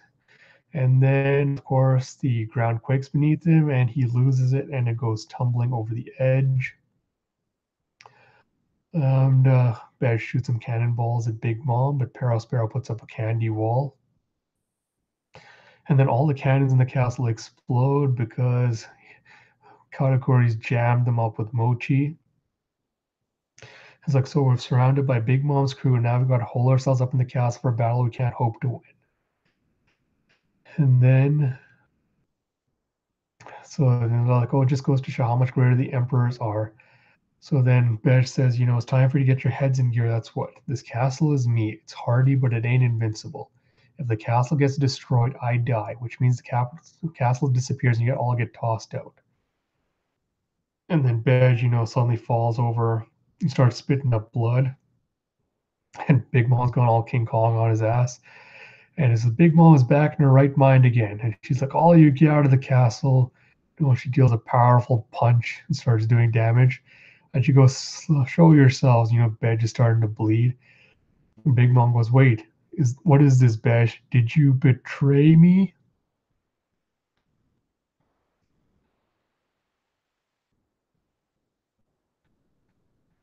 And the next chapter, Mom continues screaming, get out here, Bedge. And then, Chiffon tries to defuse the situation. Oh, poor Chiffon. He goes, wait, Mama, look, it's me. Bedge is my husband. We have a baby. Please let us go. I beg of you. And Big Mom goes, Chiffon, you still look just like Lola. I told you not to show that face around here. And she throws back a punch, and Chiffon again breaks down and cries. He's like, are you in on this assassination plot too? You won't be getting any snacks tomorrow, that's for sure. Yes, Big Mom, that's her biggest worry right now. And then, Badge is still rolling around, taking tons of damage. It was damn that old beast. The Big Father can take a cannon blast without a scratch, but I can't do nothing to defend against this. So Luffy's ready to charge out there and stop her. And then everyone's reminding, hey, we completed the mission like we planned. There's no more point in trying to fight now. We should come up with an escape plan. And Brooke is like, Nami's right, Luffy. We made it this far because we came in a small group. Let's get out safely, meet up with the rest of the crew in Wano. And Badge is continuing to writhe in pain as Big Mom keeps beating him down. And this was like the odd scene for me where he's like, I'll drag you down. That ain't a bad idea. Like I do said from the start, I don't care what happens to you people, but I do care about my men and the wife and son that I love. It's not the fact that Bej loves his wife and son. That's not what I have a problem with, but the fact that, we're told, oh, he's cruel, he's sadistic and this, and even back in Sabalu, we saw him stab one of his men with a fork for telling him off. And now he's like, oh, but I care about my men and I'm not going to let any harm come to them. It just seems kind of like a weird discord between then and now. And then, they're all freaking out about what to do. And then Judge asks Sanji, answer me one thing. Why did you save us? The very fools who fell right into the enemy's trap. Sanji says, because my father would be sad if I were still fixated on the childhood hatred from my past. And he would be astonished that I turned into such a small man that I would laugh off the death of my own family. And I'll be damned if I lead a life where I can't stand tall and proudly and look him proudly in the eye. There's things to like about this scene and things I really, really dislike. I brought this up before, but people were telling me, oh, what if Reiju just made up the whole bit about being under Judge's control? If so, in this scene is supposed to sell us on the idea that he didn't just go back just because Reiju was trapped, with the other Vinsmokes, and he didn't want her to die along with them. And, he did it because he wanted to make Zeph proud. If that was the case, why would Oda have put in the plot point of Reiju being unable to defy Judge's orders? It would have made a great moment for her if, she was like, yeah, you should escape as well, Sanji. I'm going to escape as well. Let the scum die. We don't owe them anything. And they both separately decided that, I can't, even though they've treated me so terribly, it's not something I can do. And they both come back, to rescue the respective family. Instead, Oda sets up a scenario in which, he has to introduce that shred of doubt to me that is Sanji really going back to save his entire family, or is he doing it because Reiju's there and he won't let any harm come to a woman? Like in this scene would have been a lot more powerful if that had been the case where Reiju wasn't there and he still went back in to save them. So like that's one part of it. And the other part is also something I've been kind of repeatedly talking about is, the idea that Sanji's like, I have to live my life in a way where Zeph would be proud of me. And, it's like that's why I saved you and that's why I did this and things. But, the problem with that is that this is something I actually wrote about and I wanted to bring up is when Zeph saved Sanji, it almost feels like Sanji feels like he has an obligation to live life how Zeph wants it, and he's trying to prove that Zeph didn't make a mistake in saving Sanji's life all those years ago, making that sacrifice. And he feels like he wants to honor that by, basically honor Zeph by being like, okay, yes, Zeph, I'll follow the rules you set down for me and I'll do things that would make you proud. But I don't think Zeph saved Sanji, because he wanted a mini clone that would do exactly what he did, emulate every aspect of his life. I mean, Zeph, I think, saw something in Sanji where he's like, yes, this kid wants to find the All Blue, and that's the same dream I had. But if Sanji, what if would have happened if Sanji ever gave up on that dream? If one day he decided, no, I'm sorry, Zeph, my dream is no longer to find the All Blue. Would Zeph have been like, oh well, I really regret having saved you now? I mean, that's the only reason I did that was because I thought you'd achieve that. Like, if Zeph was really that petty of a guy that he'd do something like that, or if he would if you would hold it against Sanji for having done something that goes against, this restrictive code he's put on him, even if he had a good reason for doing it, A, that wouldn't make Zeph a good person, and B, it kind of also makes him a terrible parent because, all you can do for your children is give them the resources to make their own decisions, you know, and trust that based on what you've taught them well enough that they will make the right decisions, right? And in a case like this, it's obvious that, of course, Sanji should go save his family because it's the right thing to do. But it feels like, Oda kind of mixed and matched a bunch of different messages, and the overall result was kind of really weak. And what I really would have liked to see is Sanji kind of come to that realization that,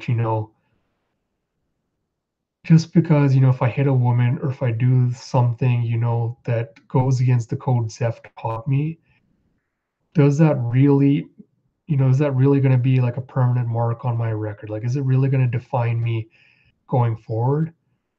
I would have liked him to realize that no, that's not really what's going to define me. I made a decision, but it doesn't like. I'll take the example of him hitting a woman.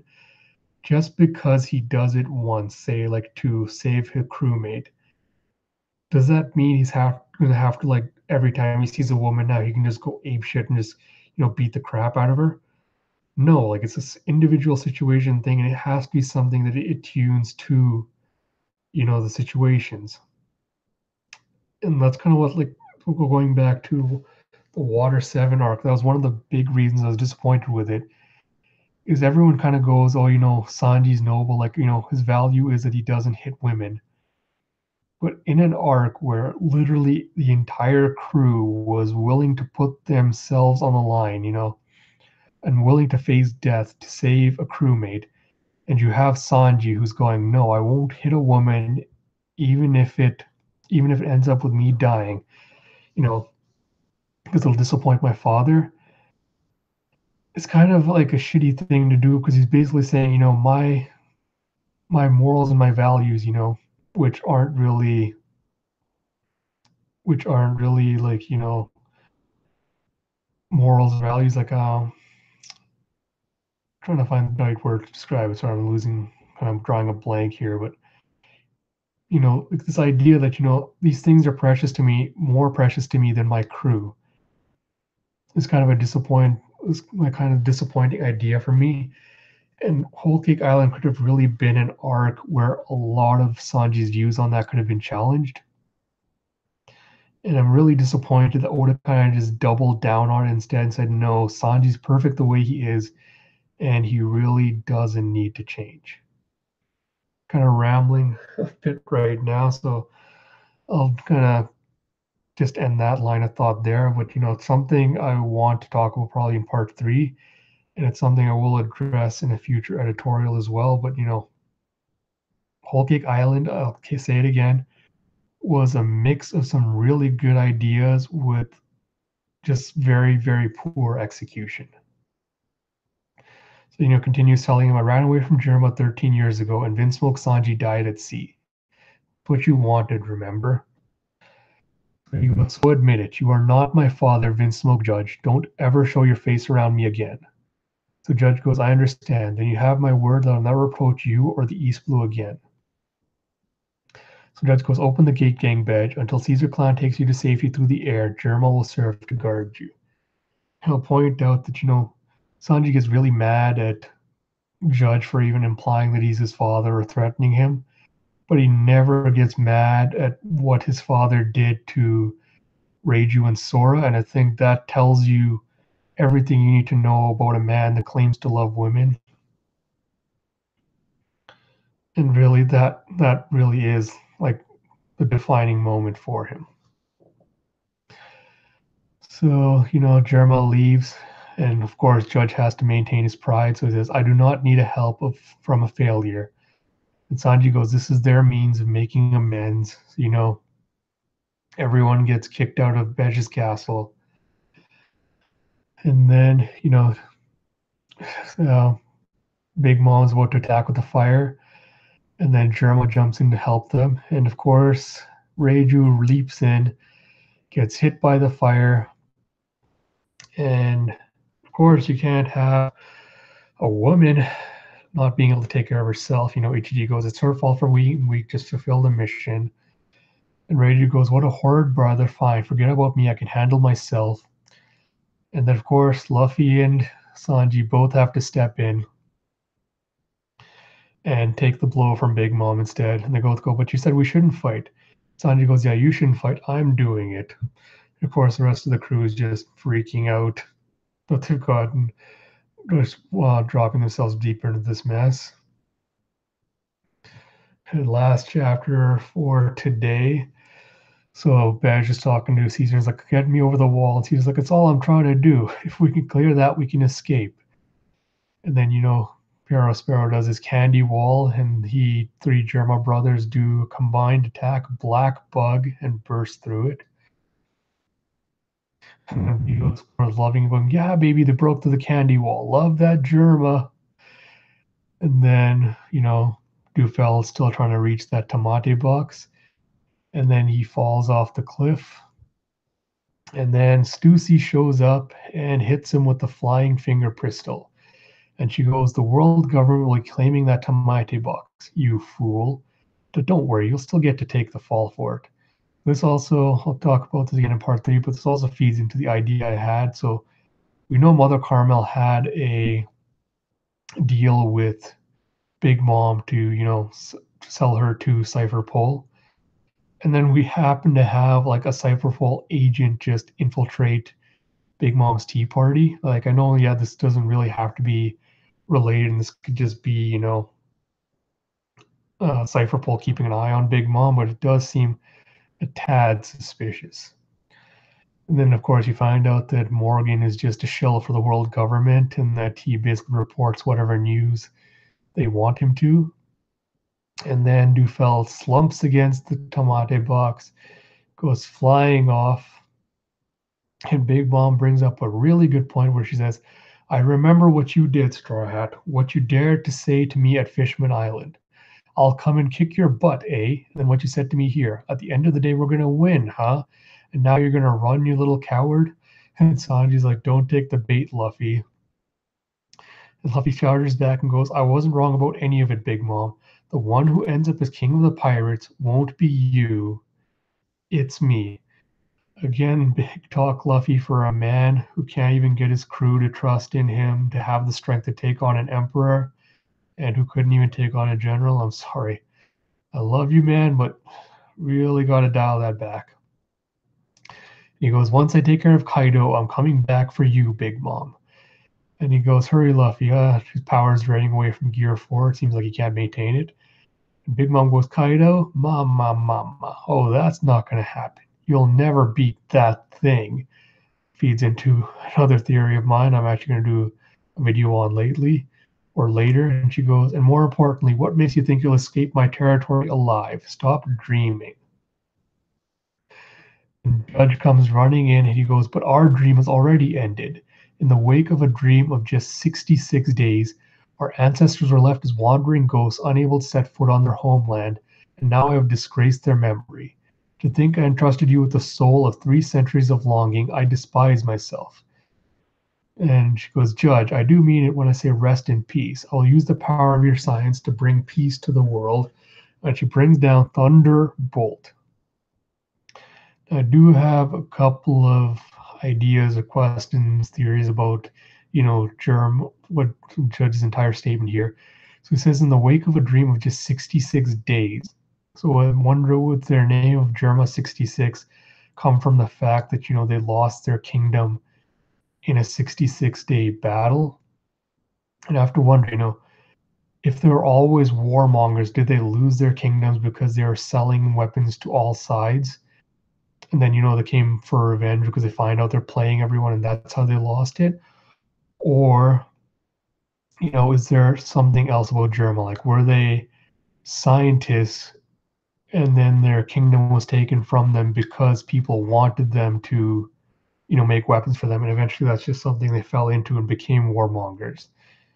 But save that for another day. And of course, Judge's helmet falls off, and we never get to confirm the theory of what his eyebrows look like, as many fans were obsessed with. And then Caesar runs straight smack dab into Katakuri. And then Ichiji comes up and he goes sparking figure and he hits him. And then Mirror Brule Caesar shows up. And she's like, oh, it's me, Caesar Clan. I've got a score to settle with you people. And Katakuri's taken out, Jerma, Big Mom's got the rest of them all knocked out. And they go, let's begin the execution. And I'll use this as a chance to point out that, Brule has the power to make a clone of whoever she wants. And with Usolt, Luffy, and the Seducing Woods, it looks like she can match their power. And it really is a waste how much her Devil Fruit powers are underutilized in this arc. And then we finally go back to, the Tamate Box Clang lab falling down the mountain, lands at the bottom, goes crack, then a giant explosion, and the cake starts to topple. And I will end that stream here for today. Thank you, everyone that, stuck with me for all the almost 2 or 3 hours now that we've been streaming for. Look forward to part 3 of this discussion coming tomorrow. There's not as many topics as I want to discuss for the third half, and the stuff's a little bit more recent, so I might rush through it a bit quicker. I don't have a set time for when I'll be doing the third part of the stream. I'm probably thinking about doing it. I'll try to do it early in the morning, probably around 9 a.m. Mountain Standard Time. If plans change, I will let you know. Other than that, I hope you enjoy the discourse, my general thoughts, opinions on Whole Cake Island and why I found it so lackluster. If you have any comments, anything you disagree with, please let me know. I'm always open to new ideas, and I would love to, have my opinion on this arc changed. And otherwise, that's about it. If you like my content and videos, please do subscribe. Leave a like on the video, and I will talk to you tomorrow.